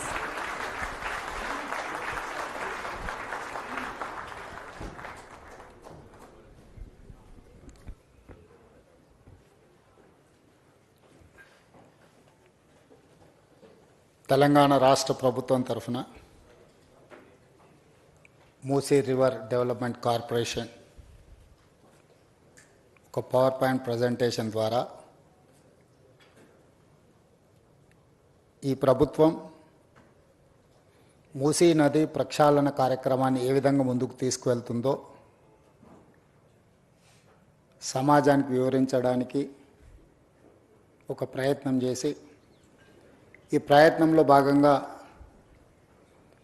శాసన మండలి చైర్పర్సన్, శాసనసభ స్పీకర్, సహచార మంత్రివర్గ సభ్యులు, ప్రభుత్వ సలహాదారులు, పార్లమెంట్ సభ్యులు, శాసన మండలి సభ్యులు, శాసనసభ్యులు, ఈ దేశంలో ఉన్న ప్రముఖులను, నిర్మాణ సంస్థల్ని, ఎన్విరాన్మెంట్ ఎక్స్పర్ట్స్ని, క్లైమేట్ చేంజెస్ మీద రీసెర్చ్ స్కాలర్స్ని, అదేవిధంగా దేశం యొక్క ఆర్థిక వ్యవస్థను బలోపేతం చేయడానికి ప్రయత్నం చేస్తున్న ప్రముఖులను అందరినీ ఆహ్వానించి ప్రజల్ని ఆందోళనకు గురి చేసే విధంగా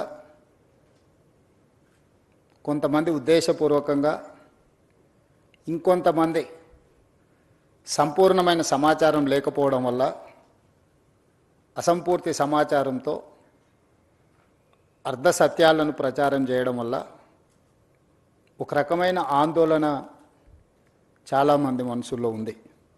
అందుకే ముఖ్యమంత్రిగానే కాదు, మున్సిపల్ శాఖ మంత్రిగా ఈ శాఖను నిర్వహించేటప్పుడు ప్రజలు ఒక బాధ్యతతో, ఒక నమ్మకంతో, ఒక విశ్వాసంతో మమ్మల్ని నమ్మి అధికారాన్ని అప్పచెప్పినప్పుడు ఈ అధికారాన్ని కాపలాదారుగా ఉపయోగించడమే తప్ప ఈ అధికారాన్ని ప్రజల మీద ఆధిపత్యం చెలాయించడానికి, వినియోగించడానికి ప్రభుత్వం సిద్ధంగా లేదు అని చెప్పడానికే ఈ ఒక ప్రయత్నం చేయడం జరిగింది.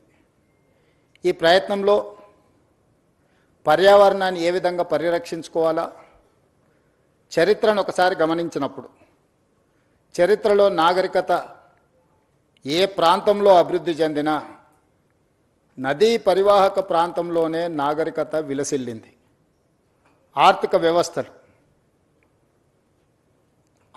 వ్యవస్థ అభివృద్ధి చేయడానికి అది సముద్రపు ప్రాంతం కావచ్చు, నదులు కావచ్చు, నీటి ప్రవాహంతో కూడుకున్న ప్రాంతాలు కావచ్చు, ఈ ప్రాంతాలే అత్యధికంగా అభివృద్ధి చెందడానికి ఈరోజు మన అందరం చూస్తూ ఉన్నాం. I have visited Thames River, I have visited Hudson River in New York, I have visited Thames River in London, I have visited Seoul, I have visited Singapore, I have visited Dubai, I have visited many places, including Ahmedabad, Sabarmati riverfront. I have seen many places.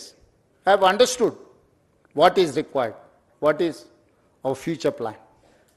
వీటన్నిటిని దృష్టిలో పెట్టుకొని మన రాష్ట్రము మన దేశంలోనే కాకుండా ఇతర దేశాలలో అభివృద్ధి చెందిన దేశాలు, ఆర్థికంగా నిలబడ్డ దేశాలన్నిటిని కూడా గమనించి ఇతర రాష్ట్రాలు, ఇతర దేశాలు అభివృద్ధి పదం వైపు వేగంగా ప్రయాణం చేస్తుంటే ఇంకా మనం అభివృద్ధి నిరోధకులుగా మారి ఒక బృహత్ కార్యాచరణను తీసుకొని ముందు వెళ్లకుండా ఉంటే భవిష్యత్ తరాలు మనల్ని క్షమించవని ఆలోచన చేసి ఒక ప్రయత్నం చేద్దాము. ఈ మూసీ రివర్ డెవలప్మెంట్ ప్రోగ్రామ్ని మనం తీసుకోవాలని, ఈ ప్రోగ్రామ్ని ఒక బాధ్యతాయుతంగా నిర్వహించాలనే ప్రయత్నం చేస్తూనే ఉన్నాం. దాదాపుగా 27 నెలల మా ప్రభుత్వ ఏర్పాటు తర్వాత దాదాపుగా 2 సంవత్సరాల నుంచి నిరంతరం కొన్ని వందల వేల గంటలు నేను అధికారులతో కానీ, ఎక్స్పర్ట్స్తో కానీ, ఫైనాన్షియల్ కన్సల్టెంట్స్తో కానీ, ఎన్విరాన్మెంట్ కన్సల్టెంట్స్తో అందరితో కూర్చొని క్షుణ్ణంగా ప్రతి ఒక్క అంశాన్ని ఏ విధంగా ముందుకు తీసుకెళ్ళాలి, ఏ విధంగా ఈ రాష్ట్రాన్ని, ఈ నగరానికి ఒక గొప్ప చరిత్ర ఉంది. కులీ కుతుబ్ షాయిలు, నిజాం సర్కారులు హైదరాబాద్ నగరాన్ని నిర్మిస్తే, నిజాం అండ్ బ్రిటిషర్ సికింద్రాబాద్ నగరాన్ని నిర్మిస్తే, గత పాలకులు చంద్రబాబు నాయుడు గారు, రాజశేఖర రెడ్డి గారు హయాంలో సైబరాబాద్ నగరాన్ని నిర్మిస్తే ఈరోజు outer ring road inside core urban region దాదాపుగా 2100 స్క్వేర్ కిలోమీటర్స్ 1,34,00,000 జనాభా ఈరోజు నివసిస్తున్నారు. ఇంత జనాభాకు అవసరమైన తాగునీరే కానీ, పరిశ్రమలకు కానీ, అభివృద్ధి కోసం ఏ రకమైన ప్రణాళికలు చేపట్టాలని ఆలోచన చేసినప్పుడు కృష్ణానది జలాలను, గోదావరి నది జలాలను ఈ ప్రాంత ప్రజల యొక్క దాహార్తిని తీర్చడానికి స్వతంత్ర భారతదేశంలో మనం ప్రయత్నం చేసినాం.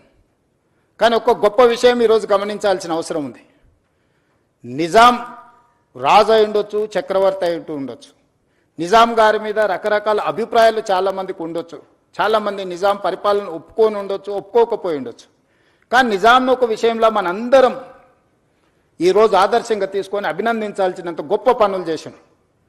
1908లో ఉప్పెన వచ్చి ఈ నగరాన్ని కమ్మేసినప్పుడు 10 నుంచి 15,000 మంది ప్రాణాలు పోయినప్పుడు ఈసా నది, మూసా నది ఈ నగరంని కప్పేసి ఉప్పెనగా మారి వేలాది మంది ప్రాణాలను బలిగొన్నప్పుడు నిజాం ప్రభువులు చెల్లించిపోయి ఈ నగరంలో ప్రజలకు ఈ ప్రమాదం ఉండకూడదు, ఏమి చెయ్యాలని ఆలోచన చేసి 1908 వచ్చిన ఫ్లడ్స్లో ప్రపంచంలోనే ఎక్స్పర్ట్స్ కోసం టెండర్ పిలిచి మోక్షగుండం విశ్వేశ్వరయ్యను ఒక గొప్ప ఇంజనీర్ని ఈ వరదల్ని నియంత్రించడానికి, ఈ ఉపద్రవం నుంచి తన నగరాన్ని, తన ప్రజల్ని కాపాడుకోవడానికి ప్రణాళిక సిద్ధం చేసి ఆనాడు వారిచ్చిన ఆదేశాల మేరకు మోక్షగుండం విశ్వేశ్వరయ్య ఇచ్చిన డిజైన్స్ అనంతగిరి కొండల్లో నుంచి వచ్చే మూసా నది, పరిగి ప్రాంతం నుంచి వచ్చే ఈసా నది, ఈ రెండింటి యొక్క వరదల్ని నియంత్రించడానికి, నియంత్రించిన నీళ్లను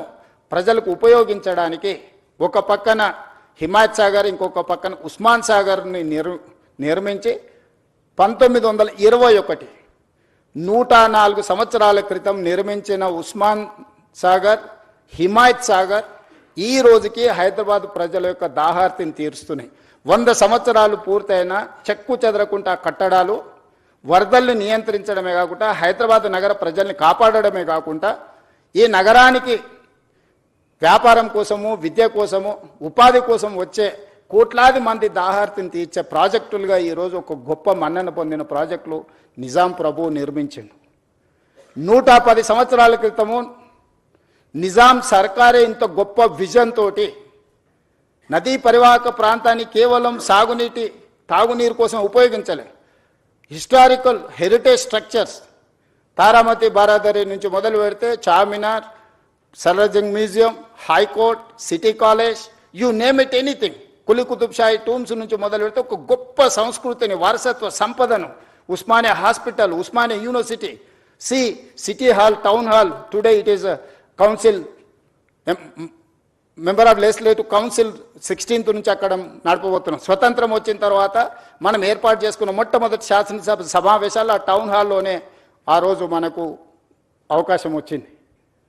ఈ విధంగా ఒక గొప్ప వారసత్వ సంపదను, ఒక గొప్ప గుర్తింపును ప్రపంచంలోనే ఒక మేటి నగరంగా నిజాం సర్కారు మనకు అందించిన ఈ హైదరాబాద్ నగరాన్ని ఇలాగే వదిలేద్దామా? ప్రపంచంలో జరుగుతున్న పరిణామాలు, పర్యావరణ మార్పులను పరిగణలోకి తీసుకోవాల్సిన అవసరం ఉన్నదా లేదా మనందరం ఆలోచన చేయాలి. ఈరోజు నేను ఎవరిని విమర్శించదలుచుకోలేదు, విమర్శించిన సమయాన్ని నేను వృధా చేసుకోదలుచుకోలేదు. కానీ నేను విజ్ఞప్తి చేయదలుచుకున్నాను. 12 సంవత్సరాలు కేంద్రంలో అధికారంలో ఉన్నవాళ్ళు, 10 సంవత్సరాలు రాష్ట్రంలో అధికారం ఉన్నవాళ్ళు, అభివృద్ధి చేసి తెలంగాణ స్టేట్ని గ్లోబల్ ముఖ చిత్రంలో పెట్టినామని చెప్పేవాళ్ళు, లేకపోతే మాకు ఇంటర్నేషనల్ ఎక్స్పోజర్ ఉంది, లేకపోతే మాకు అపారమైన మేధా సంపత్తి ఉందని చెప్పేవాళ్ళు ఎందుకు ఈరోజు ఈ ప్రాజెక్టులను అడ్డుకునే ప్రయత్నం చేస్తున్నారు? ఎందుకు సూచనలు ఇవ్వడానికి ప్రయత్నం చేస్తలేరు? If I do something wrong, you tell me what is that wrong. You find out, you suggest. I am there to take your suggestions. I am there to implement your suggestions. But you are simply saying that no. No is not solution for MUSI rejuvenation. This is what my answer. This is how I am going to react. ఈ రోజు ఏం చెయ్యాలనుకుంటున్నామో సాంకేతిక పరంగా ప్రపంచంలో ఎక్స్పర్ట్స్ని అందరిని ఒక దగ్గర కూర్చోబెట్టి, మన్హాటన్ నుంచి మొదలు పెడితే Cushman Wakefield, Rio, these are the world's best experts in financial consultants, in water reservation and construction side. So we are paying almost 160 crores for those consultants for this project. We have not appointed this consultant just like that. We have called global tenders. We have seen everything. We have seen their completion projects. ఇట్లాంటివన్నిటిని పరిగణలోకి తీసుకొని ఒక మంచి ఉద్దేశంతో ఈ నగరాన్ని రక్షించుకోవాలి. ఈరోజు 1,34,00,000 జనాభా ఉంది. 2050కి నెక్స్ట్ 25 yearsలో 24 yearsలో 2,80,00,000 జనాభాకి మనం చేరుకోబోతున్నాము. ఈ ప్రజలకు అందరికీ కూడా జవాబు ఇవ్వాల్సిన బాధ్యత, ఈ ప్రజలకు మౌలిక వసతులను ఏర్పాటు చేయాల్సిన బాధ్యత మా ప్రభుత్వం మీద ఉన్నది, ప్రజలు ఎన్నుకున్న ప్రభుత్వం మీద ఉన్నది. ఆనాడు చంద్రబాబు నాయుడు గారు, రాజశేఖర రెడ్డి గారు ఔటర్ రింగ్ రోడ్డు, అంతర్జాతీయ ఎయిర్పోర్టు, హైటెక్ సిటీ, అంతర్జాతీయ స్థాయికి సంబంధించిన Microsoft, Infosys or any other Google లాంటి సంస్థల్ని ఈ నగరానికి తేకపోయి ఉంటే ఈరోజు మన ఆర్థిక వ్యవస్థ బాగుపడి ఉండేదా? ఈరోజు ప్రపంచంలో మనకు గుర్తింపు వచ్చి ఉండేదా? 94 to 2004 TDP, 2004 to 2014 Congress, 2014 to 2024 TRS. But we have made all policies from 94 to 2014. All these 25 years we have planned like anything. We may have a political differences, we may have a issue-based arguments, but we have not defeated our policies. There is no policy paralysis in our government. Today also I am continuing all those policies from 94 to 2024. All these 30 years, whatever the then governments have taken certain policies, the best policy, the best practice is I am continuing. The other issues, wherever I am getting some problem, wherever I am getting some feedback, I am improving my policies. I have changed my working style. You know, I am an aggressive speaker in political platform. People have seen only one face. Today I wanted to show my other face. Today I got a responsible position. I have to deliver. I cannot sit just like that. ఇంత పెద్ద బాధ్యత ఇచ్చినప్పుడు ఏమి చేయకుండా కూర్చొని 16-17 మంది ముఖ్యమంత్రులు ఉమ్మడి రాష్ట్రంలో తెలంగాణ రాష్ట్రంలో వస్తే కొద్ది మందే గుర్తున్నారు. ఎందుకు? వాళ్ళు చరిత్రకు అవసరమైన భవిష్యత్ తరాలకు అవసరమైన ప్రణాళికలు రచించి సరైన నిర్ణయాలు తీసుకోవడం వల్ల ఈరోజు చరిత్ర వాళ్ళని గుర్తుపెట్టుకున్నది. నిజాం పోయినా నిజాం వారసులు లేకపోయినా ఈరోజు అభివృద్ధి అనే ప్రణాళికల మీద చర్చ చేసినప్పుడు నిజాం గురించి మనం ఎందుకు చర్చించుకుంటున్నాం? రాచరికంలో ఉన్న ఒక రాజు గురించి ఈరోజు మనం అతన్ని చర్చించకుండా మనకు చరిత్రనే లేదు. అతను నిర్మించిన వారసత్వ సంపదను వినియోగించకుండా మన అభివృద్ధి ప్రణాళికలే లేవు. Charminar, it is not symbol of Charminar, just tourism spot. He has designed everything around Charminar. You go and see special economic, he has created special economic zone. మీకు అక్కడ పర్ల్స్ మన దగ్గర ఉత్పత్తి వరల్డ్స్ బెస్ట్ పర్ల్స్ మీకు చార్మినార్ దగ్గర దొరుకుతాయి. World's best bangles Charminar దొరుకుతాయి. మీకు పత్తర్ గట్టి, కబూతర్ ఖానా, Mozamjahi market, you see everything. ప్రపంచంలో దొరికే ప్రతి వస్తువును గుల్జార్ హౌస్ నుంచి మొదలు పెడితే చార్మినార్ చుట్టూతా ఒక స్పెషల్ ఎకనామిక్ జోన్ను నిజాం సర్కార్ క్రియేట్ చేసింది. కాబట్టి ప్రపంచంలో ఏ పర్యాటకులకు వచ్చినా ఆడపిల్లలకు గాజులు కొనుక్కోవాలన్నా, లేకపోతే కన్న కూతుర్లకి మీకు పర్ల్స్ కొనుక్కోవాలనుకున్నా, లేకపోతే ఇతర ఏం కొనుక్కోవాలన్నా, ఏ రకమైన పక్షులు జంతువులు ప్రపంచంలో ఎలాంటి పక్షిని ఎలాంటి జంతువుని చూడాలన్నా కబూతర్ ఖానాకి వెళ్తే నువ్వు అన్ని చూడగలుగుతావు. ప్రపంచంలో పండించే ప్రతి ఫ్రూట్ని మోజంజాయ్ మార్కెట్కి వెళ్తే మనం చూడగలుగుతాం. ప్రపంచంలో ఉండే ప్రతి వస్తువును ఆ చార్మినార్ చుట్టూతా ఒక స్పెషల్ ఎకనామిక్ జోన్. సో ప్రతి అంశాన్ని నిజాం ఆ రోజు విజువలైజ్ చేసి భవిష్యత్ తరాలకు ఏం అవసరం ఉందో ఒక స్పెషల్ ఎకనామిక్ జోన్నే మనకి ఇచ్చిండు. ఎడ్యుకేషనల్ ఇన్స్టిట్యూట్ ఉస్మానియా యూనివర్సిటీ నుంచి Nizam college, Aliya junior college, NIMS orthopaedic, Niloufer hospital, you see every specialisation. ఈరోజు కార్పొరేట్ హాస్పిటల్స్ మేము స్పెషలైజ్ చేసినాం, స్పెషలైజ్డ్ హాస్పిటల్స్ ప్రారంభించినాం అని ఈరోజు చెప్తారు. కానీ 100 years back, way back, Nizam has created everything. ఇంత అద్భుతమైన నగరాన్ని మనకు వారసత్వం ఇస్తే ఈ గొప్ప మూసా నది, ఈసా నది సంగమం, ఎక్కడైతే సముద్రాల సంగమం, నదుల సంగమం ఉందో, మహాత్మా గాంధీ గారిని ఆనాటి దుర్మార్గులు పొట్టన పెట్టుకుంటే వారి అస్థికలను, వారి స్ఫూర్తినివ్వడానికి వివిధ రాష్ట్రాలకు, దేశంలో వివిధ ప్రాంతాలలో పెట్టారు. కన్యాకుమారి దగ్గర 2 సముద్రాలు కలిసే చోట మహాత్మా గాంధీ గారి యొక్క అస్థికలను పెట్టడం ద్వారా ఈరోజు అదొక పెద్ద పర్యాటక కేంద్రంగా ప్రపంచం అంతా అక్కడికి వచ్చి చూస్తుంది. కన్యాకుమారిలో ఏదైతే నిర్ణయం తీసుకొని పెట్టినరో ఈరోజు మూసా ఈసా నదుల సంగమం లంగర్ హౌజ్లో కూడా బాపు ఘాట్ కూడా అలాంటిదే. కానీ బాపు ఘాట్ ఎందుకు కనుమరుగైంది? బాపు ఘాట్ ఉంది, 2 నదుల సంగమం అని ఇక్కడ ఉన్న ఎంతమంది మనం గుర్తించి మనం ఆ ప్రాంతాన్ని చూడడానికి మనం వెళ్తున్నాం? ఎందుకు మనం ఇంత వారసత్వ సంపదను మనం ఎందుకు కోల్పోతున్నాం?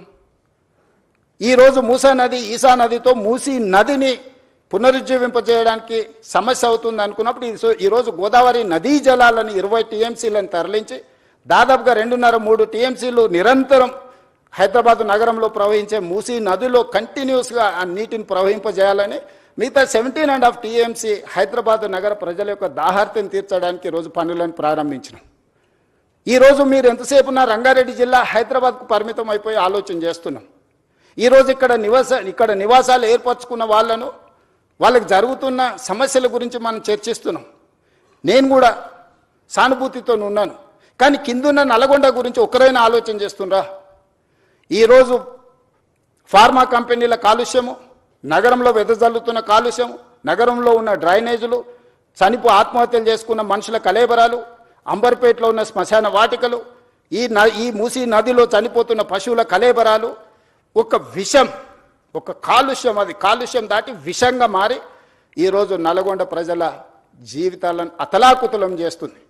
ఒక స్టడీస్ ప్రకారము World Health Organization has given no, ఇక్కడ లివబుల్ కండిషన్స్లో ఇది నివాసయోగ్యమైన ప్రాంతం కాదు బికాజ్ ఆఫ్ ఫ్లోరైడ్ అని చెప్పి ఒక పక్కన నల్గొండ ప్రజలకు ప్రకృతే ఒక శిక్ష విధిస్తే ఈరోజు మానవ తప్పిదాల వల్ల ఈరోజు మూసీ నది పరివాహక ప్రాంతంలో ఉన్న గ్రామాలు భువనగిరి నుంచి ఆలేరు వరకు ఆ కిందికి వెళ్తే వాడపల్లి వరకు వెళ్తే ఆ నదీ పరివాహక ప్రాంతంలో నివసిస్తున్న వాళ్లకు ఆడపిల్లలకు పెళ్లి అయితే ప్రెగ్నెన్సీ ప్రాబ్లమ్స్ ఉన్నాయి. ఈరోజు ఆ ప్రాంతంలో పిల్లనివ్వడానికి వెనక ముందు ఆలోచన చేస్తున్నారు. ఆ ప్రాంతంలో పండించే పంటలు ఈ నీళ్లను వినియోగించడం వల్ల తినడానికి ఉపయోగం లేని పరిస్థితులు వచ్చినాయి. ఆ ప్రాంతంలో పండించిన కూరగాయలు కానీ ఆ ప్రాంతంలో పండించిన పంటలు కానీ తింటే వాటి వల్ల వచ్చే సమస్యలు అనంతము. నల్గొండ జిల్లా ప్రజలకి శిక్ష అవసరం ఉందా? ఆ ప్రజల్ని కాపాడాల్సిన బాధ్యత ఎవరు? నల్గొండ ప్రజలు మన వాళ్ళు కాదా? మనతో లేరా? రంగారెడ్డి జిల్లాలో మొదలైన మూసా ఈసా నది హైదరాబాద్కు నగరకు రాగానే కలుషితం అయిపోయింది, వ్యర్థాలతో నిండిపోయింది. మానవ కలేబరాలతోని పశువుల కలేబరాలతోని పరిశ్రమలు వెదజల్లుతున్న కాలుష్యంతో ఈరోజు భరించలేని కంపు. ఒకనాడు ఎంత విశాలంగా ఉన్న మూసీ నది ఇవాళ మీకు అందరికీ హిస్టరీ అంతా చరిత్రను అంతా కూడా మా అధికారులు మీకు చూపించే ప్రయత్నం చేసిండ్రు, వాస్తవాలను వివరించే ప్రయత్నం చేసిండ్రు. అలాంటి చరిత్ర ఈరోజు కాలగర్భంలో కలిసిపోతుంది. మన చరిత్రను మనమే ఉద్దేశపూర్వకంగా రాజకీయ అవసరాల కోసం రాజకీయ ప్రయోజనాల కోసం దీన్ని చరిత్ర కాలగర్భంలో కలిపేద్దామా, లేకపోతే నగరం యొక్క చరిత్రను పునరుజ్జీవింపజేసుకుందామా? ఈరోజు మేము తీసుకొస్తున్న ప్రాజెక్ట్ ఎవరికి వ్యతిరేకం కాదే. ఈరోజు ఒకప్పుడు హైదరాబాద్లో 30 ఫీట్ల రోడ్లు ఉండేవి. అంతెందుకు అత్యంత శ్రీమంతులు నివసించే Jubilee Hills road number 36 almost 25-30 feet road ఉండే. I seen that road. మేము పోయేవాళ్ళం. ఈరోజు 150 ఫీట్లకు విస్తరించిన రోడ్ నెంబర్ 45 40 ఫీట్లు ఉండేది. ఈరోజు 150 ఫీట్ రోడ్ అయింది. ఈరోజు పంజగుట్ట నుంచి పైకి పోయేదానికి కానీ మీరు చూడండి, ఏ రోడ్లు అయినా ఫ్లైఓవర్లు అయినా ఓల్డ్ సిటీలో, ఈరోజు ఓల్డ్ సిటీలో సాలార్జంగ్ మ్యూజియం నుంచి ప్రతి ఏరియాలో ఇరుకైన సందులు నిజాం కట్టిన పట్టణం కాబట్టి ఆ రోజు ఉన్న పరిస్థితుల ప్రకారం రోడ్లు వేస్తే ఈరోజు ఓల్డ్ సిటీలో ఉండే ప్రజలు వాళ్ళే ముందుకొచ్చి స్వచ్ఛందంగా మా రోడ్లను విస్తరించండి, మేము స్వచ్ఛందంగా ముందుకు వస్తాము, మాకు నష్టపరిహారం ఇవ్వండి అంటే ఈరోజు ఓల్డ్ సిటీలో మెట్రో విస్తరించడానికి గౌలిగూడ నుంచి ఫలక్నమా నుంచి చంద్రాయణగుట్ట వరకు ఈ రోడ్ల విస్తరణ కార్యక్రమాలు వేగంగా జరుగుతున్నాయి.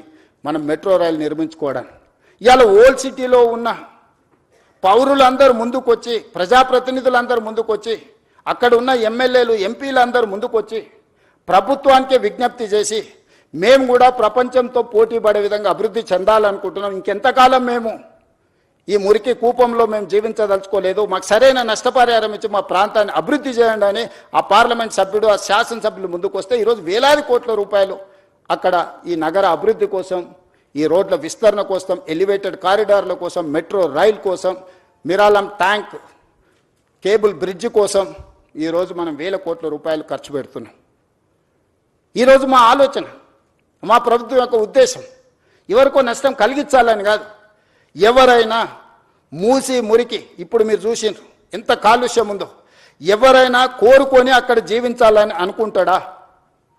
ఏ ఆధారం లేనోళ్ళు, ఎలాంటి ఆదరణ లేనోళ్ళు, ఏ ప్రభుత్వం ఏం వసతులు కల్పించనప్పుడు ఇక చివరి మజిలీగా మూసీ నది పరివాహక ప్రాంతంలో వాళ్ళు నివసించాలనుకుంటున్నారు. అక్కడున్న దోమలు, అక్కడున్న కంపు, అక్కడున్న మురికి, వాళ్ళ పిల్లలు పొద్దున్న లేస్తే బడికి పోవడానికి బడి లేదు, వాళ్ళకు వైద్యం లేదు, ఆ పిల్లలకు ఆడుకోవడానికి చిన్న ఆట స్థలం లేదు, నివసించడానికి ఒక కుటుంబం భార్యాభర్తలు కలిసి ఉండడానికి కూడా అక్కడ వసతులు లేవు. వర్షాలు వచ్చినప్పుడు, వరద వచ్చినప్పుడు ప్రాణాలు అరిచేత పట్టుకొని అర్ధరాత్రి పూట పరిగెత్తాలి ఎక్కడికో.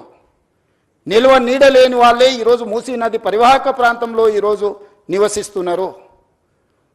ఇవాళ మూసీ పరివాహక ప్రాంతంలో అటొక కిలోమీటర్ ఇటొక కిలోమీటర్ మొత్తం ఆక్రమించుకొని బుల్డోజర్లు తీసుకొచ్చి మొత్తం కూలగొట్టేస్తాడు రేవంత్ రెడ్డి అంటుండు. అసలు ఏమైనా చదువుకున్న వాళ్ళు లేకపోతే లోక పరిజ్ఞానం ఉండే వాళ్ళు మాట్లాడే మాటలేనా? Why should I do all those things? Government of India, Central Water Commission, Jal Shakti Ministry, they have notified certain norms. అది నేను చేసింది కాదు, కేంద్ర ప్రభుత్వం తీసుకొచ్చిన చట్టాలు. కేంద్ర ప్రభుత్వంలో అధికారంలో ఉన్న వాళ్ళు, పార్లమెంట్ సభ్యులు ఉన్న వాళ్ళు పార్లమెంట్లో చట్టం వచ్చినప్పుడు గొప్పగా ఉందని బల్లలు చేర్చి ఆ చట్టాన్ని చేస్తారు. ఆ చట్టాన్ని తెలంగాణలో ఇంప్లిమెంట్ చేస్తామంటే మేము అడ్డం పడతామంటారు. ఈ విచిత్రం, ఇలాంటి ఆలోచనలని మనమందరం నియంత్రించాల్సిన అవసరం ఉంది. మనం మాట్లాడాలి. బాగున్నది అనుకున్న వాళ్ళేం ఏమనడం లేదు, అడ్డుకోవాలనుకున్న వాళ్ళేం గట్టిగా అరుస్తున్నారు.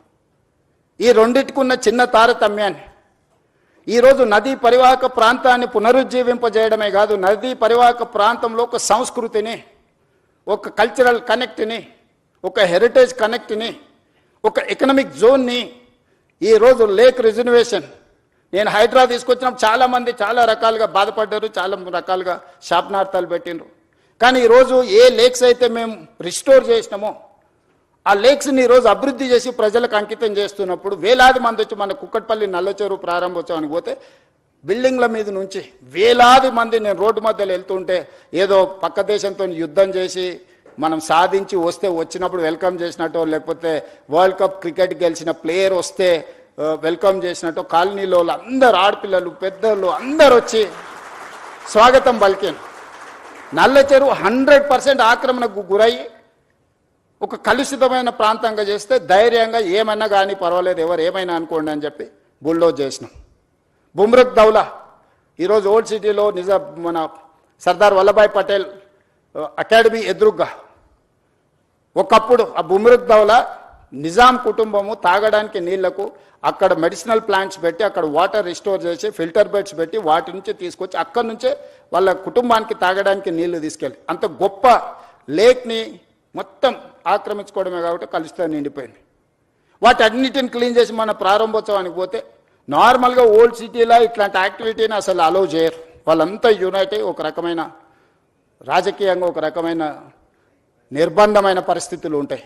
కానీ వాళ్ళే ముందుకు వచ్చి అక్కడ ఉండే ఎమ్మెల్యేలు ఎమ్మెల్సీలు ఎంపీలు అందరూ ముందుకు వచ్చి one of the best project మాకు ఇచ్చినావు, ఇంత అద్భుతంగా ఇది వస్తుందని మేము ఊహించలేదు. ఈరోజు వేలాది కుటుంబాలు ఇక్కడికి వచ్చి ఉదయం మార్నింగ్ వాక్ నుంచి ఈవినింగ్ సాయంత్రం అక్కడ జిమ్ ఓపెన్ ఎయిర్ జిమ్ పెట్టడం, మిగతా లేక్ ఎకానమీ కింద స్వయం సహాయక సంఘాలకు అక్కడ ఏర్పాటు చేయడంతో ఈరోజు ఆర్థిక వ్యవస్థ బలపడ్డది. ఆ పక్కన ఉండే వేలాది కుటుంబాలకు ఒక పర్యాటక కేంద్రంగా మారింది. ఈరోజు ప్రతి అంశాన్ని సాంకేతికంగా ఒక మానవీయ కోణంలో హ్యూమన్ టచ్ మేము ఎక్కడ మిస్ కాలే. ఎవరు అక్కడ నివసించాలని కోరుకోరు. ఇవాళ మాట్లాడుతున్న వాళ్ళు దాని పక్కన నివసించగలరా?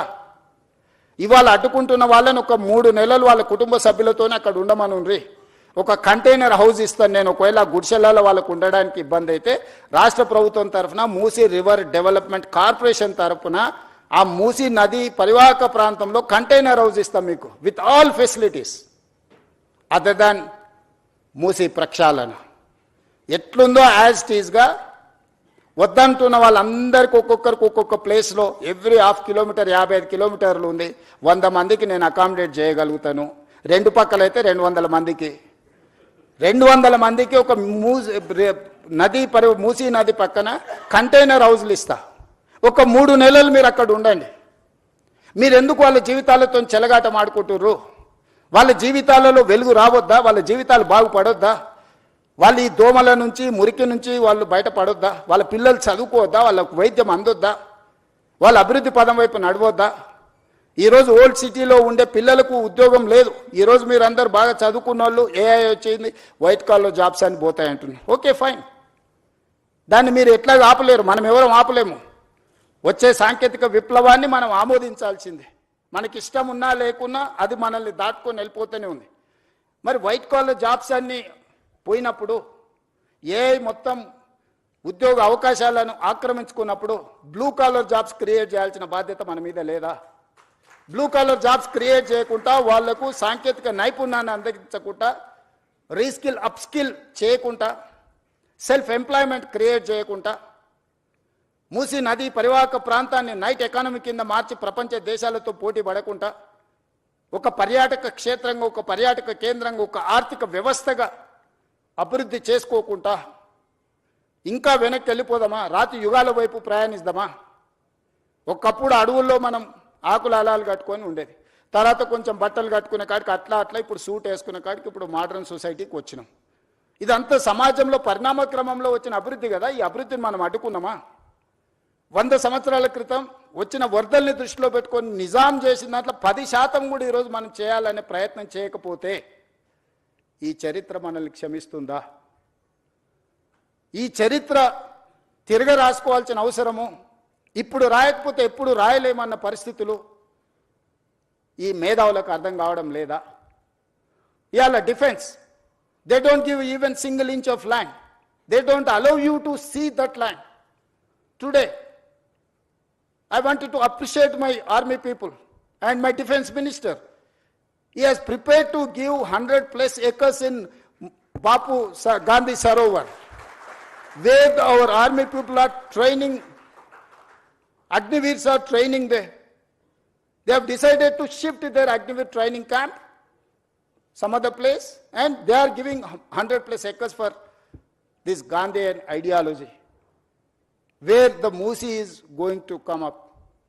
అంటే దేశ సరిహద్దుల్లో భద్రతగా ఉండి దేశాన్ని కాపాడే వీర సైనికులు కూడా వందలాది ఎకరాల వాళ్ళ భూములను మూసీ నది ప్రక్షాళన కోసం ముందుకొచ్చి అప్పజెప్తుంటే, ఇవి ప్రభుత్వ భూములు చాలా వరకు, లేదా ప్రభుత్వ నిబంధనలకు ప్రైవేట్ భూములు ఉన్నా ప్రభుత్వ నిబంధనలు ఉన్నాయి.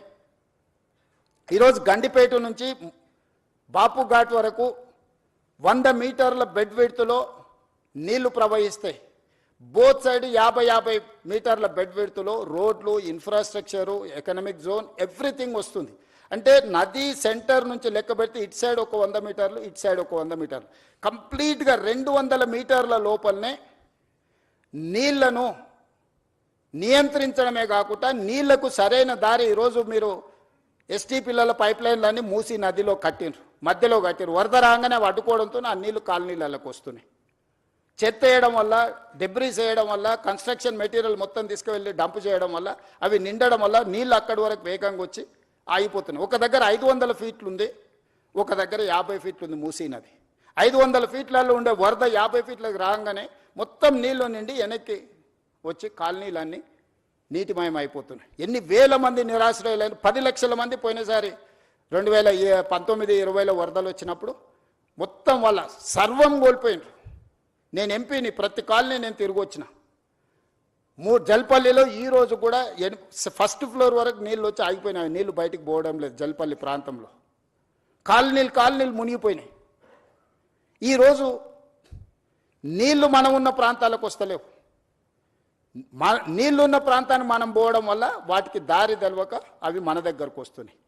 నీళ్లుండే ప్రాంతాన్ని నీళ్లకు వదిలేస్తే నీళ్లు మన దగ్గరికి ఎందుకు వస్తాయి? ఈరోజు కాలనీలకు లేకపోతే సిటీలకు నీళ్లు వస్తున్నాయంటే ఆ నీళ్లు ప్రవహించే చెరువులు కావచ్చు, కుంటలు కావచ్చు, నాలాలు కావచ్చు, మూసీ నది కావచ్చు, ఆ నీటి పరివాహక ప్రాంతాలను మనం ఆక్రమించుకోవడం వల్ల all these are man made disasters. We have created all those disaster. వాటికి ఏ దారి తెలియక మన దారిలోకి వస్తున్నాయి, మన ఇంట్లోకి వస్తున్నాయి. వాటిని పకడ్బందీ ప్రణాళికతోటి మూసీ నది, ఈసా నది, గోదావరి నది నదుల త్రివేణి సంగమాన్ని తీసుకెళ్లి కృష్ణా నదిలో కలవడానికి అవసరమైన అభివృద్ధి కార్యక్రమాలు చేసినప్పుడు ఈ నదులు మన సంస్కృతిని, నాగరికతనే కాదు మన ఆర్థిక ప్రయోజనాన్ని చేకూర్చడానికి, ప్రపంచంలో మన గౌరవాన్ని పెంచడానికి ఉపయోగపడుతుంది. ఈరోజు మూసీ నది పునరుద్ధరణ కార్యక్రమం బ్యూటిఫికేషన్ లేకపోతే లూటిఫికేషన్ అని కొంతమంది తెలివితేటలన్నీ ప్రదర్శించి ఏదైతే మాట్లాడుతుందో, గాంధీ స్టాచ్యూకే 5,000 కోట్లు ఖర్చు పెడుతున్నారు అన్నారు. Hardly we are spending for Gandhi statue 70 crores, maybe I don't know exact calculation, 70-75 crores. They have spent 220 crores for Ambedkar statue. We have not opposed for that. Yes, we need Ambedkar ideology. At the same time, we need Gandhian ideology. Yes, conquer one country without any violence, with peace. He won one war. ప్రపంచంలో ఒక యుద్ధాన్ని శాంతితోని గెలవచ్చని ప్రపంచానికి గొప్ప సందేశం ఇచ్చిన వ్యక్తి ఎవరంటే మహాత్మా గాంధీ. ఒక దేశం యొక్క స్వతంత్రాన్ని శాంతి ద్వారా సాధించిన వాళ్ళు ఈ భూమి మీదనే పుట్టలేదు ఇంతవరకు. ఈ ప్రపంచంలో ఎవరికి అంత గొప్ప చరిత్ర లేదు. 30 సంవత్సరాలు బ్రిటిషర్స్కి వ్యతిరేకంగా పోరాటం చేస్తే గాంధీ మీద కూడా లాఠీ ఎత్తలే. కానీ స్వతంత్రం వచ్చిన 6-7 నెలలనే కొంతమంది బుల్లెట్తో పొట్టన పెట్టుకున్నారు గాంధీని. వాళ్ళు కూడా నీతులు చెప్తారు, ఇంకా నేనేం చెప్పాలి? అందుకే ఈరోజు మీ అందరికీ నా విజ్ఞప్తి ఒకటే, ముందుకెళ్ళడానికి సూచన చేయండి. ఏ పేదవాడికి అన్యాయం జరగని, ఏ పేదవాడిని నిరాశ్రయం చేయం, ఈ ప్రభుత్వం పేదలకు ఇబ్బంది కలిగించడానికి, ఈ ప్రభుత్వం పేదలకు నష్టం కలిగించడానికి, లేకపోతే ఈ ప్రభుత్వం కొంతమంది రియల్ ఎస్టేట్ సంస్థలతో ఆర్థిక ప్రయోజనాల కోసం పనిచేయడం లేదు. ఈ ప్రభుత్వం మన నగరాన్ని, మన రాష్ట్రాన్ని గొప్ప అభివృద్ధి చెందిన నగరంగా, గొప్ప ఆర్థిక రాష్ట్రంగా నిలబెట్టాలనుకుంటున్నాము. ఇందులో మనం అందరం భాగస్వాములము. ఈరోజు మనం చేయబోయే పని 100 సంవత్సరాల క్రితం నిజాం చేసిన పనుల్ని ఈరోజు మనం ఆస్వాదిస్తున్నాము. ఈరోజు మనకు తాగడానికి నీళ్ళంటే గండిపేట వైపు చూడాలి, హిమాయత్ సాగర్ వైపు చూడాలి. పిల్లలు పర్యాటక క్షేత్రానికి వెళ్ళాలనుకుంటే గండిపేట హిమాయత్ సాగర్ దగ్గరికి వెళ్ళాలి. 100 సంవత్సరాల క్రితం వారసత్వ సంపదను నిజాం అందించింది కాబట్టి చార్మినార్ చూడడానికి వెళ్తున్నాం, అంతకంటే ముందున్న గోల్కొండ దగ్గరికి వెళ్తున్నాము. లేకపోతే హైకోర్టు ఈరోజు ఎక్కడున్నది, ఉస్మానియా హాస్పిటల్ ఎక్కడున్నది, సిటీ కాలేజ్ ఎక్కడున్నది, సాలార్జంగ్ మ్యూజియం ఎక్కడున్నది, నిజాం కాలేజ్ ఎక్కడున్నది. ఇవన్నీ గొప్ప వారసత్వ కట్టడాలు, చరిత్రతో పాటు ఒక నాలెడ్జ్ హబ్గా క్రియేట్ చేసింది కాబట్టి ఈరోజు మనం గొప్పగా రాణించగలిగినాము. మనం వచ్చిన తర్వాత గొప్పగా కట్టుకున్నది ఒకటి చెప్పండి. 75 సంవత్సరాల స్వతంత్ర భారతంలో అద్భుతమైన కట్టడం, చరిత్రలో మనకు పేరు తెచ్చిపెట్టగలిగిన కట్టడం ఒక్కటైనా మనం కట్టుకోగలిగినమా? వరంగల్ వెళ్తే వేయి స్తంభాల గుడి చెప్పుకోవాలి, అక్కడికి వెళ్తే రామప్ప మందిరం చెప్పుకోవాలా, ఇంకొక దగ్గరికి వెళ్తే ఇంకొక చరిత్రను చెప్పుకోవాలా, అలంపూర్ వెళ్తే శక్తిపీఠం గురించి చెప్పుకోవాలి, కృష్ణానది పరివాహక ప్రాంతంలో రాజులు కట్టిన గొప్ప గొప్ప మందిరాలను చెప్పుకుంటున్నాం తప్ప మనం చరిత్రకారులం కావాల్సిన అవసరం లేదా? మన చరిత్రను తిరిగి మళ్ళీ రాసుకునే అవకాశం మనకు వచ్చినప్పుడు మనం వదులుకోవాలా? ఈరోజు ప్రాజెక్ట్ కాస్ట్ ఇక్కడ చూపించినాం. 21 కిలోమీటర్స్ ఉస్మాన్ సాగర్ నుంచి Gandhi Sarovar 11.5 kilometers roughly, Himayat Sagar to Gandhi Sarovar 9.5 kilometers roughly. Put together the entire project cost is hardly 6,500 to 7,000 crores. In that project, Gandhi statue and building structure and everything may be 200-250 crores. Not even less than 1% of that project or otherwise 2%. ఇలాంటి తప్పుడు ప్రచారాలు కొంతమంది రాజకీయ నాయకులకు ప్రయోజనం ఉండొచ్చు, తప్పుడు ప్రచారంతో స్వార్థం ఉండొచ్చు. మేము చేయలేని పని ఇంకెవ్వరు చేయొద్దని అడ్డుకునే దేవతలు యజ్ఞాలు యాగాలు చేసి లోక కళ్యాణం కోసం చేసినప్పుడు రాక్షసులు కూడా అడ్డుకోవడానికి వచ్చి అందులో రక్త మాంసాలు పోసేటోళ్ళు. శుక్రాచార్యుడు, ఆయన శిష్యులు మారీచుడు, సుబాహుడు దేవతలు యజ్ఞాలు యాగాలు చేసినప్పుడు శుక్రాచార్యుడు ఆయన శిష్యులు వచ్చి ఈ యజ్ఞాలను భగ్నం చేసి లోక కళ్యాణం జరగొద్దని రక్త మాంసాలను ఆ యాగంలో వీళ్ళు నెయ్యి పండ్లు ఫలాలు వీళ్ళేస్తే పైనుంచి వాళ్ళు రక్తం మాంసాలు అందులో పోస్తారు. అయినా దేవతలు యజ్ఞాలు యాగాలు మానలేదే. ఆ మారీచుడే కదా సీతమ్మను ఎత్తుకుపోవడానికి రావణాసురుడి మేనమామ మారీచుడు. మేనమామను రావణాసురుడు కోరుకుంటే మారీచుడు మాయలేడి రూపంలో వచ్చి సీతను ఎత్తుకోవడానికి పోతే రాముడి చేతిలో మారీచుడు పోయిండు, సుబాహుడు పోయిండు, రావణాసురుడు పోయిండు, అందరు పోయిండు. లోక కళ్యాణం కోసం మంచి పనులు చేపట్టినప్పుడు సహకరించుకోవడానికి మీకు మనసు రాకపోతే పర్వాలేదు, అడ్డుకునే ప్రయత్నం చేయకండి దయచేసి. దయచేసి ఈ ప్రభుత్వం ఓపెన్గా మిమ్మల్ని వెల్కమ్ చేస్తుంది. రేపు శాసనసభలో కూడా ఇది చర్చకు పెడతాను. శాసనసభలో మీరు వీలైనంత మేరకు సలహాలు సూచనలు ఇవ్వండి ముందుకెళ్ళడానికి. ఇంకా మీకున్న అనుభవాన్ని, మీరు ప్రపంచంలో చాలా చదువుకొని వచ్చారు, గొప్ప గొప్ప యూనివర్సిటీలలో చదువుకున్నామంటూ. నేను గవర్నమెంట్ స్కూల్లోనే చదువుకొని వచ్చిన, నేను గవర్నమెంట్ స్టూడెంట్ని. నేను ప్రభుత్వ పాఠశాలలో చదువుకున్న మధ్యతరగతి వ్యవసాయ కుటుంబం నుంచి వచ్చిన వాడిని. నేను చూసి నేర్చుకున్నది అమలు చేయడానికి ప్రయత్నం చేస్తున్నా. నాకు గొప్ప విద్యలేం రావు, కానీ చూస్తే నేర్చుకోగలిగిన తెలివితేటలు ఉన్నాయి నాకు. అందుకే ప్రపంచంలో ఉన్న అభివృద్ధిలో నేను చూసి వచ్చిన. సేయింగ్ ఇస్ బిలీఫ్ అంటారు, నకల్ మారనేకి వెళ్ళి అకల్ రహనా అంటారు. ఇన్ని ప్రాజెక్టులను చూసినాము, కనీసం వాటి నకలు కొట్టినా కూడా ప్రపంచంలో ఒక గొప్ప అద్భుతమైన కట్టడాన్ని మనం కట్టవచ్చు. దీనికోసం పెద్దగా సైంటిస్ట్ కావాల్సిన అవసరం లేదు, కామన్ సెన్స్ ఉంటే సరిపోద్ది. అది కూడా లేకుండా మాట్లాడితే ఇంకా నేను చేయగలిగింది ఏముంది, జాలిపడడం తప్ప. నాకున్న అవకాశం ఏంది, మీరందరూ సలహా చేయండి, మీరందరూ తీర్మానం చేయండి. వద్దు ఈ ప్రాజెక్ట్ ఆపేద్దామంటే I don't have any issues. మీ అందరికి ఇష్టం లేని అభివృద్ధి నేను ఎందుకు చేస్తాను? ఈ అభివృద్ధిని చేసి నేనేం నాతో పాటు తీసుకెళ్లేది ఉందా? లేదే. ఆర్టీజీఎస్ కూడా లేదు పైకి పోయినప్పుడు ట్రాన్స్ఫర్ చేసుకోవడానికి. పోస్ట్ డేటెడ్ చెక్స్ ఇచ్చినా కూడా పైన పోయినాక ఎన్కాష్ చేసుకోవడానికి ఏం లేదు. ఏం చేసినా ఇక్కడనే వదిలేళ్ళాలి, ఏం సంపాదించినా ఇక్కడనే వదిలేళ్ళాలి. మీరు అందరు ఎవరన్నా ఏమన్నా ఫెసిలిటీ ఉంది భవిష్యత్తులో వస్తుంది అనుకుంటారేమో. చంద్రమండలం పోవడానికి అవకాశం ఉంది కాబట్టి సంపాదించింది పైకి పోయినప్పుడు ఆర్టీజీఎస్ కింద బదిలీ చేసుకోవచ్చు అని. I don't think so. A technology వచ్చినా అది అసాధ్యము. మనం చేసిన మంచి ఇక్కడే ఉంటుంది, మనం చేసిన చెడు ఇక్కడే ఉంటుంది. కాకపోతే మంచికైనా చెడుకైనా నేను మంచికి ప్రతినిధిని కావాలనుకుంటున్నా. 2 మంచి పనులు చేయడం ద్వారా ఈ సమాజానికి ఉపయోగపడితే నాకు ఇచ్చిన అవకాశాన్ని సార్థకత చేకూరుతుంది అని యంగ్ ఏజ్లో ఒక వ్యవసాయ కుటుంబం నుంచి గ్రామీణ ప్రాంతంలో నుంచి చదువుకొని వచ్చిన నాకు ప్రజలు ఇంత ఒక గొప్ప అవకాశాన్ని ఇచ్చారు. తెలంగాణ రాష్ట్రానికి 2వ ముఖ్యమంత్రిగా. చాలామందికి రాజకీయాలలో ఉండే వాళ్ళకి సర్పంచ్ నుంచి పార్లమెంట్ వరకు ఉన్న ప్రతి ఒక్కరికి ఒక ఆలోచన ఉంటుంది, ఒక్కసారైనా ముఖ్యమంత్రి అయితే బాగుండని. కానీ నాకు దేవుడు 2వ ముఖ్యమంత్రిగా అవకాశం ఇచ్చిండు.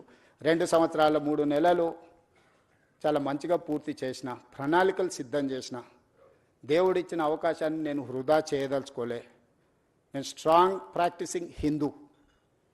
నేను ఫిలాసఫీని నమ్ముతా, కర్మ సిద్ధాంతాన్ని నమ్ముతానే. I respect other religions but I follow my religion. నేను ప్రాక్టీసింగ్ హిందూని. ప్రాక్టీసింగ్ హిందూ అని అంటే కర్మ సిద్ధాంతాన్ని, మంచిని మంచు చెడుని చెడు అనడమే ప్రాక్టీసింగ్ హిందూ యొక్క లక్షణం. అందుకే ఈరోజు ఈ ప్రాజెక్ట్ ఎవరికి వ్యతిరేకం కాదు. ఈ ప్రాజెక్టు ఎవరి ఆస్తులను గుంజుకోవడానికి కాదు. ఈ ప్రాజెక్ట్ అనేది భవిష్యత్ తరాల కోసం మనందరం కలిసి నిర్మించుకుంటున్న ప్రాజెక్ట్. ఇది నా ఒక్కడి వల్ల కాదు. ఇలా పవర్ పాయింట్ ప్రజెంటేషన్ చేయడానికి ఎన్నో రాత్రులు, ఎన్నో గంటలు, ఎంతోమంది ప్రయత్నం చేస్తే ఆ డీటెయిల్ ప్రాజెక్ట్ రిపోర్ట్ ఈరోజు సిద్ధం చేసినాము. దీన్ని ముందుకు తీసుకెళ్లాలంటే కూడా ఆర్థికంగా అన్ని రకాలుగా మీరందరూ సహకరిస్తేనే ఇది సాధ్యమవుతుంది. ఔటర్ రింగ్ రోడ్ ఎటు నుంచి అటుపోయినా 160 కిలోమీటర్ల 80 కిలోమీటర్ల యావరేజ్, 70 కిలోమీటర్లు ఒక సైడ్, ఇంకో సైడ్ 91 కిలోమీటర్. కానీ ఇట్లా మీరు డైరెక్ట్గా వెళ్తే వితిన్ 41 కిలోమీటర్స్, 35 కిలోమీటర్, 41 కిలోమీటర్స్లో హైదరాబాద్ ప్రతి ట్రాఫిక్ జామ్లో నుంచి ఒక ట్రంపెట్ క్రియేట్ చేస్తున్నావు. చార్మినార్ నుంచి బయలుదేరితే నువ్వు ఔటర్ రింగ్ రోడ్ వెళ్ళాలంటే ఇప్పుడు సిటీ అంతా తిరగాలి, గంటల కొద్ది ట్రాఫిక్లో ఇరుక్కుంటున్నావు. ఇలా డైరెక్ట్ ఆ ట్రంపెట్ మీదకి వచ్చేసి ఫ్లైఓవర్ ఎక్కేస్తే ఎలివేటెడ్ కారిడార్ ఎక్కితే you wanted to go Vijayawada or any place, direct గౌరెల్లికి వెళ్ళిపోతావు. నువ్వు ఐటీ సైడ్ పోవాలనుకుంటే ఇటు వెళ్తావు. ప్రతి జంక్షన్లో ఒక ట్రంపెట్ క్రియేట్ చేసి మూసీ మీదనే వీటన్నిటిని చేస్తున్నాం. ఇదే కాదు, ఈరోజు data centres, construction, landscaping biggest activity in the state, particular in core urban region. Water లేదు, వాటర్ స్కేసిటీ, గ్రౌండ్ వాటర్. ఈరోజు జూబ్లీహిల్స్లో చాలామంది శ్రీమంతులు ఉన్నారు. మీరు ఎంత శ్రీమంతులు అని ఉండండి, 300 ఫీట్లలో నీళ్లు దిగలరా? మీరు తెస్తురా? 1300 ఫీట్లు బోర్ వేసినా నీళ్ళు వస్తలే. నేను ముఖ్యమంత్రి, మా ఇంట్లోనే 1500 ఫీట్ల బోర్ ఉంది. నేను కూడా నీళ్లు పైకి తేలేకపోయినాయి. ప్రకృతి కంటే మనం గొప్పవాళ్ళమా? ఈరోజు ground water just like that depleting. ఈరోజు యావరేజ్గా 1300-1400 ఫీట్లు ఈరోజు బోర్ వేస్తే కానీ నీళ్లు పడని పరిస్థితి వచ్చింది నగరానికి. ఎందుకు? కాంక్రీట్ జంగుల్గా మారిపోయింది. ఎక్కడ గ్రౌండ్లో వాటర్ పర్కులేట్ అవ్వడం లేదు. భూమిలోకి నీళ్ళు వెళ్ళినప్పుడు భూమిలో నుంచి నీళ్లు మీరు ఎట్లా బయటికి తీస్తారు? ఈరోజు చెరువులు, కుంటలు, నాలాలు అన్ని ప్రక్షాళన చేసి నీటి ప్రవాహాన్ని స్థిరీకరించి మూసీ నదిలో నిరంతరం నీళ్లు పెడితే గ్రౌండ్ వాటర్ పెరుగుతుంది. ఈరోజు ఇల్లు కట్టుకునేటోళ్ళకు కూడా వాటర్ హార్వెస్ట్ పెట్టింగ్ మ్యాండేట్ చేసినాం. రోడ్డు మధ్యలో హార్వెస్టింగ్ వెల్స్ ఈరోజు కన్స్ట్రక్షన్ చేస్తున్నాం. నీళ్లను ఒడిసి పట్టుకోవాలని ఒక విధానాన్ని తీసుకొచ్చిన హైదరాబాద్ నగరంలో నీళ్లు మీరు ఎక్కడ లోపలికి పోయి తెచ్చినా కొద్దిగా అందులో కాలుష్యం ఎక్కువ ఉంటుంది. బియాండ్ ఏ పాయింట్ మీరు బోర్ డ్రిల్ చేసి వాటర్ తెస్తే ఆ వాటర్ దేనికి పనికి ఉపయోగం ఉండదు. అదేవిధంగా కన్స్ట్రక్షన్కు మనం అత్యధికంగా ఖర్చు పెట్టి, ఇంతకుముందు వెంకట నరసింహారెడ్డి గారు చెప్పారు, కృష్ణా నది నుంచి, గోదావరి నది నుంచి మనం హైదరాబాదు నగరానికి తెచ్చే నీళ్లను పరిశ్రమలకు ఇచ్చినా, నిర్మాణ సంస్థలకు ఇచ్చినా 1 KLకి 180 రూపాయలు ఛార్జ్ చేస్తున్నాం అన్నాడు. ఇవాళ వాటర్ ట్రీట్ చేసి ఎస్టీపీల ద్వారా ఈ వాటర్ని తిరిగి వినియోగించుకుంటే 70 నుంచి 80 రూపాయలు 1 KLకి, అంటే మోర్ దాన్ 60% వాళ్ళ కాస్ట్ కట్టింగ్ చేయడానికి ఉంది. ఈరోజు వేలాది కోట్ల రూపాయలు, దాదాపుగా 2-3 లక్షల కోట్ల రూపాయలు మా శ్రీధర్ బాబు గారు డేటా సెంటర్స్ ఇన్వెస్ట్మెంట్ తీసుకొచ్చిన last 2 years. They need water. పర్టికులర్గా గ్రే వాటర్ ఇవ్వగలిగితే, ట్రీటెడ్ వాటర్ ఇస్తే వాళ్ళకు ఇన్వెస్ట్మెంట్ ఇన్సెంటివ్స్ ఉన్నాయి ప్రపంచంలో. సో ఈరోజు మనం ఆ వాటర్ని ఎస్టీపీల ద్వారా ఈ వాటర్ని విడిచిపట్టుకొని ఈ మూసీ నది ఎంబడే ట్రంక్ లైన్లు రిజర్వాయర్స్ వాటర్ రిజర్వాయర్స్ చేసి మనం పంపింగ్ చేసి వాటికి నీళ్ళు ఇస్తే వేలాది కోట్ల రూపాయల పెట్టుబడులే కాదు, రాష్ట్రానికి కూడా లక్షలాది కోట్ల రూపాయల పెట్టుబడులు వస్తాయి, రాష్ట్రానికి వేల కోట్ల రూపాయల ఆదాయం వస్తుంది. ఇదంతా గ్రోత్ ఇంజన్ కింద మారుతుంది, రాష్ట్రం యొక్క ఎకనామిక్ యాక్టివిటీ మారుతుంది. ఔటర్ రింగ్ రోడ్ వేసినప్పుడు కూడా కొందరు భూములు పోయినాయి, పోలేదా? శంషాబాద్ ఎయిర్పోర్ట్ కట్టినప్పుడు కూడా కొంతమంది భూములు కోల్పోయినాయి. ప్రకాష్ గౌడ్ ఎమ్మెల్యే గారు ఉన్నారు, ఆ ప్రాంతానికి 4 సార్లు ఎమ్మెల్యే. ఈ భూములని పోయినప్పుడు వాళ్ళని ప్రభుత్వం ఒక మానవీయ కోణంలో ఆదుకునే ప్రయత్నం చేసింది, నష్ట పరిహారాన్ని ఇచ్చినాం. ఈరోజు ఇంకా నేను అత్యధికంగా ఇస్తా అంటున్నా. ఆ రోజన్నా చాలా కన్జర్వేటివ్గా ఆ రోజున్న ఫైనాన్షియల్ కన్స్ట్రెయిన్స్లో ఎక్కువ ఇవ్వలేకపోయినారు. ఈరోజు సంపూర్ణంగా మనం అందిద్దాం అనుకుంటున్నాము. ఏం ఖర్చు పెడతామో చెప్పండి, హౌస్లో ఓపెన్ డిబేట్ చేద్దాము. పర్ పర్సన్ ఏమిద్దామో మీరు చెప్పండి. హార్డ్లీ 10,000 ఫ్యామిలీస్ ఉన్నాయి ఇప్పుడు ఈ మూసీ నది పరివాహక. మేము ఆల్రెడీ ఎన్యూమరేట్ చేసినాం. 4 నెలలు ఇంటింటికి వెళ్ళి ప్రతి దగ్గర ఆ ఇంటి వివరాలు అన్నీ రాసుకొచ్చి డేటా కలెక్షన్ చేసిన 4 నుంచి 5 నెలలు కొన్ని వందల మంది అధికారులను మూసీ నది పరివాహక ప్రాంతంలో ఉన్న పేదల యొక్క వివరాలు అన్నీ సేకరించిన. చాలామంది ఏమనుకుంటారు, ఏం లేదు జస్ట్ తెచ్చి కూలగొట్టాలనుకుంటున్నాను. తప్పు. ప్రతి పేదవాడి వివరాలు నా దగ్గర ఉన్నాయి. మూసీ నది పరివాహక ప్రాంతంలో నిరాశ్రయుల వాళ్ళు ఎవరున్నారు, వాళ్ళ కోసం డబుల్ బెడ్రూమ్ ఇళ్ళు ఏవైతున్నాయో 10,500 ఇళ్ళు కేటాయించిన. అయితే వాళ్ళకు కన్సర్న్ ఎక్స్ప్రెస్ చేశారు, మాకు ఇక్కడ ఉపాధి ఉన్నది, మేము చిన్న చిన్న పనులు చేసుకుంటాం, మేము ఇళ్లలో పని చేసుకుంటాం, మమ్మల్ని తీసుకెళ్ళి అక్కడెక్కడో వేస్తే మాకు ఈ పని పోతుంది, మాకు ఉపాధి పోతుందని నాకు సానుకూలంగా అనిపించింది. అందుకే ఎక్కడికక్కడ ఏరియాలు ప్రభుత్వ భూములలోనే వాళ్ళకి ఇండ్లు కట్టి ఇవ్వాలని ఈరోజు మా బట్టి విక్రమార్క గారు ఆ సంఘాలు వస్తే జన ఆందోళన సంఘంతో కూర్చొని వాళ్ళకి హామీ ఇచ్చిండు. ఈరోజు అంబర్పేట ఎమ్మెల్యే, అంబర్పేటలో 150 ఎకరాల భూమి ఉంది. ప్రభుత్వ కార్యాలయకు పోలీస్ అకాడమీ ట్రైనింగ్కి పోను. ఆ అంబర్పేట శాసనసభ నియోజకవర్గంలో మూసీ నది ఒడ్డున ఉన్న వాళ్ళందరినీ 20-25 ఎకరాలలో అక్కడ వాళ్ళకి ఇళ్లతో పాటు పాఠశాల కట్టి వైద్య సదుపాయాలు అందించి వాళ్ళకు ఒక క్వాలిటీ ఆఫ్ లైఫ్ని ఇవ్వాలని ఈరోజు మేము ప్రణాళికలు చేస్తున్నాం. ఈ పరివాహక ప్రాంతంలో ఎక్కడెక్కడైతే ప్రభుత్వ భూములు ఉన్నాయో ఆ భూముల్లోనే వాళ్ళకు నివాస స్థలాలు ఏర్పాటు చేయడమే కాకుండా వాళ్ళ పిల్లలకు చదువుల కోసం పాఠశాల, వాళ్ళకు వైద్యం అందించి ఆ పక్కనే వాళ్ళకు ఉపాధి కల్పించడానికి ప్రయత్నం చేస్తాం. అసదుద్దీన్ ఓవైసీ గారు, అక్బరుద్దీన్ ఓవైసీ గారు వాళ్ళు మాట్లాడినారు, వాళ్ళ ఎమ్మెల్యేలు బలాల గారు ఎమ్మెల్యేలు అంతా మాట్లాడినారు. सर आप हमारे जितने भी लोग हैं यहाँ छोटे मोटे काम करके जी लेते हैं, उन लोगों को आप दूर दूर लेके गए तो मुश्किल हो जाएंगे, हमारे लिए तकलीफ है. उनके सुझाव हम लिए. आने वाले दिनों में हम जहां वहां वो जो असेंबली एरिया में जो मूसी के अगल बगल में जितने भी लोग हैं वहां का वहीं हम लोग उन लोगों को जगह ढूंढ कर घर बना के देंगे. हम क्यों ऐसी सड़क पे छोड़ेंगे? हम उनके परिवार है, वो सब लोग चाहे तो मैं मुख्यमंत्री बने. उन लोगों को दुखी देने के लिए, नुकसान करने के लिए हम मुख्यमंत्री नहीं बना. मैं उन लोगों को वो मुझे चाहता है वो लोग, दुआ दिए वो लोग, इसीलिए आज मुख्यमंत्री 2 साल मैं कामयाब हो गए. उन लोगों को क्यों मैं नुकसान पहुंचाने के लिए मैं कोशिश करता हूं? क्या दुश्मनी है उन लोगों से? गरीब लोगों से मेरा क्या दुश्मनी है? मैं बड़े बड़े बंगले में, फार्म हाउस में नहीं रहता हूं, मैं भी झोपड़ियों में घूमते रहता हूं, हमेशा गरीबों से मिलजुल के रहता हूं. उन लोगों के तकलीफ, उन लोगों के दिल का धड़कन मैं समझ सकता हूं. उन लोगों के दुखी को दूर करने के लिए मैं कोशिश करूंगा. मैं कुछ चाहे तो बैठकर बात करूंगा. मेरा पूरा सिस्टम खड़ा हुआ है उन लोगों की मदद के लिए. हमारे एमएलए, हमारे मिनिस्टर्स, हमारे ऑफिसर सब लोग तैयार है. उन लोगों को जो जो जरूरत है हम लोग पहुंचा देंगे. किसी को दुख को पहुंचाने के लिए हम यहां बैठे नहीं हैं.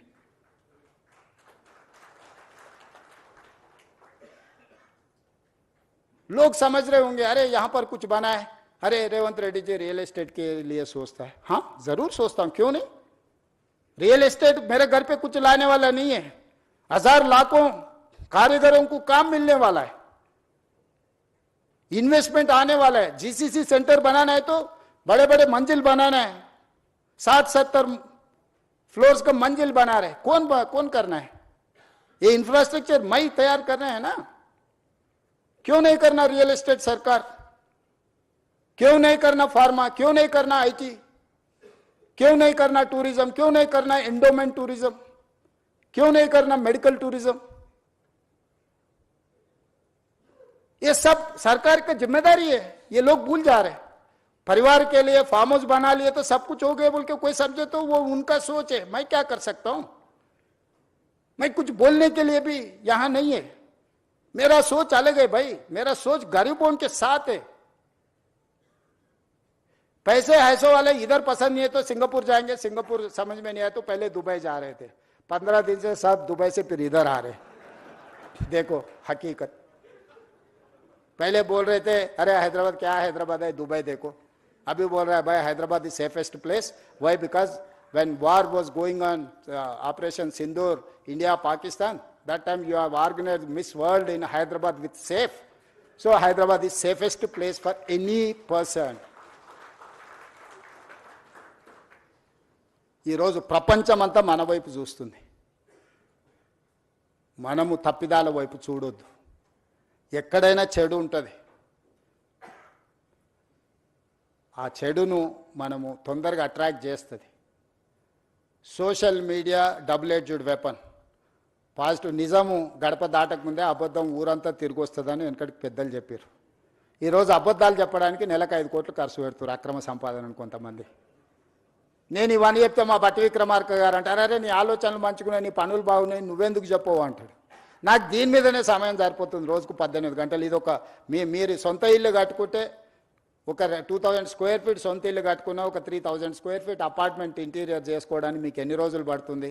మీ ఇంట్లో మీ సతీమణితో మీకు ఎన్ని తిట్లు పడుతున్నాయి ఉన్నోళ్ళు అందరికీ తెలుసు కదా. కిచెన్ అట్లా లేదు, డ్రాయింగ్ ఇట్లా లేదు, డైనింగ్ అట్లా లేదు, బెడ్రూమ్ ఇట్లా లేదని. ఇంత పెద్ద ప్రాజెక్టును ఒక కాన్సెప్ట్ను కన్సీవ్ చేసి 0 to 100 చేయాలంటే ఎన్ని గంటలు మేము పనిచేసి ఉంటాం? ఇన్ని గంటలు చేసేటప్పుడు పేదవాడి బాధను మేము అర్థం చేసుకోకుండా చేస్తామా? పేదవాళ్లతో మాకున్న శత్రుత్వం ఏంది? పేదవాళ్ళ నిరాశ్రయులు చేయాలని ప్రభుత్వం ఎందుకు అనుకుంటుంది? పేదవాళ్ళతో శత్రుత్వం చేసినోడు తిరిగి మళ్ళీ అధికారంలోకి వస్తాడా? ఎక్కువ నా ఆలోచన ఏముంటుంది? ఇంకోసారి ముఖ్యమంత్రి కావాలి, మా ప్రభుత్వం రావాలని ఉంటుంది. అది రావాలంటే వాళ్ళకి మేలు చేయాలి, కానీ వాళ్ళని విధ్వంసం చేస్తే అది జరుగుద్దా? ఎవరైనా కామన్ సెన్స్ ఉన్న any politician is going to commit such type of activity.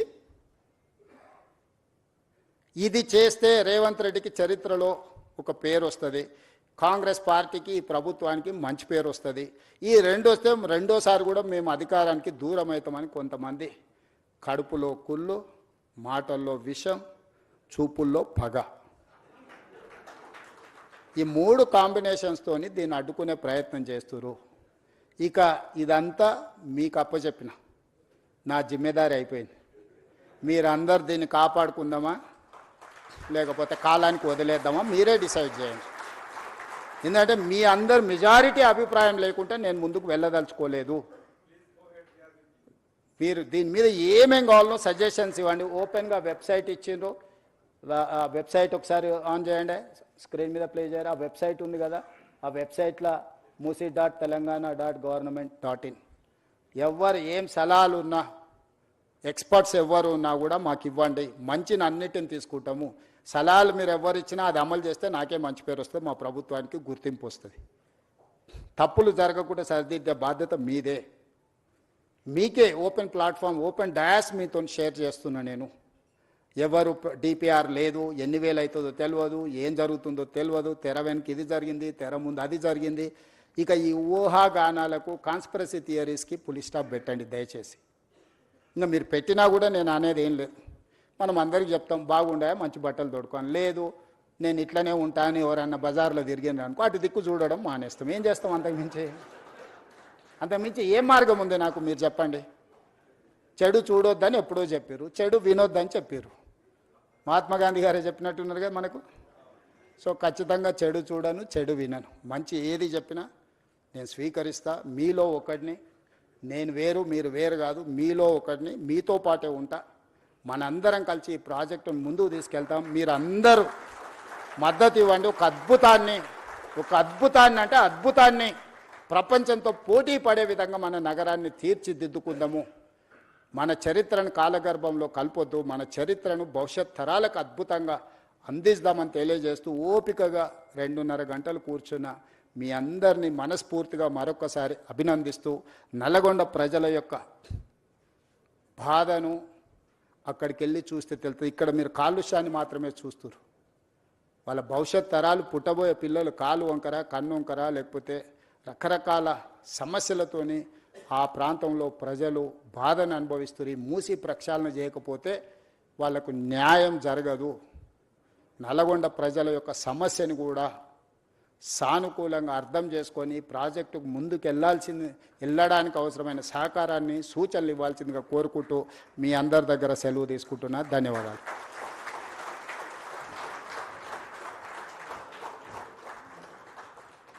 Check.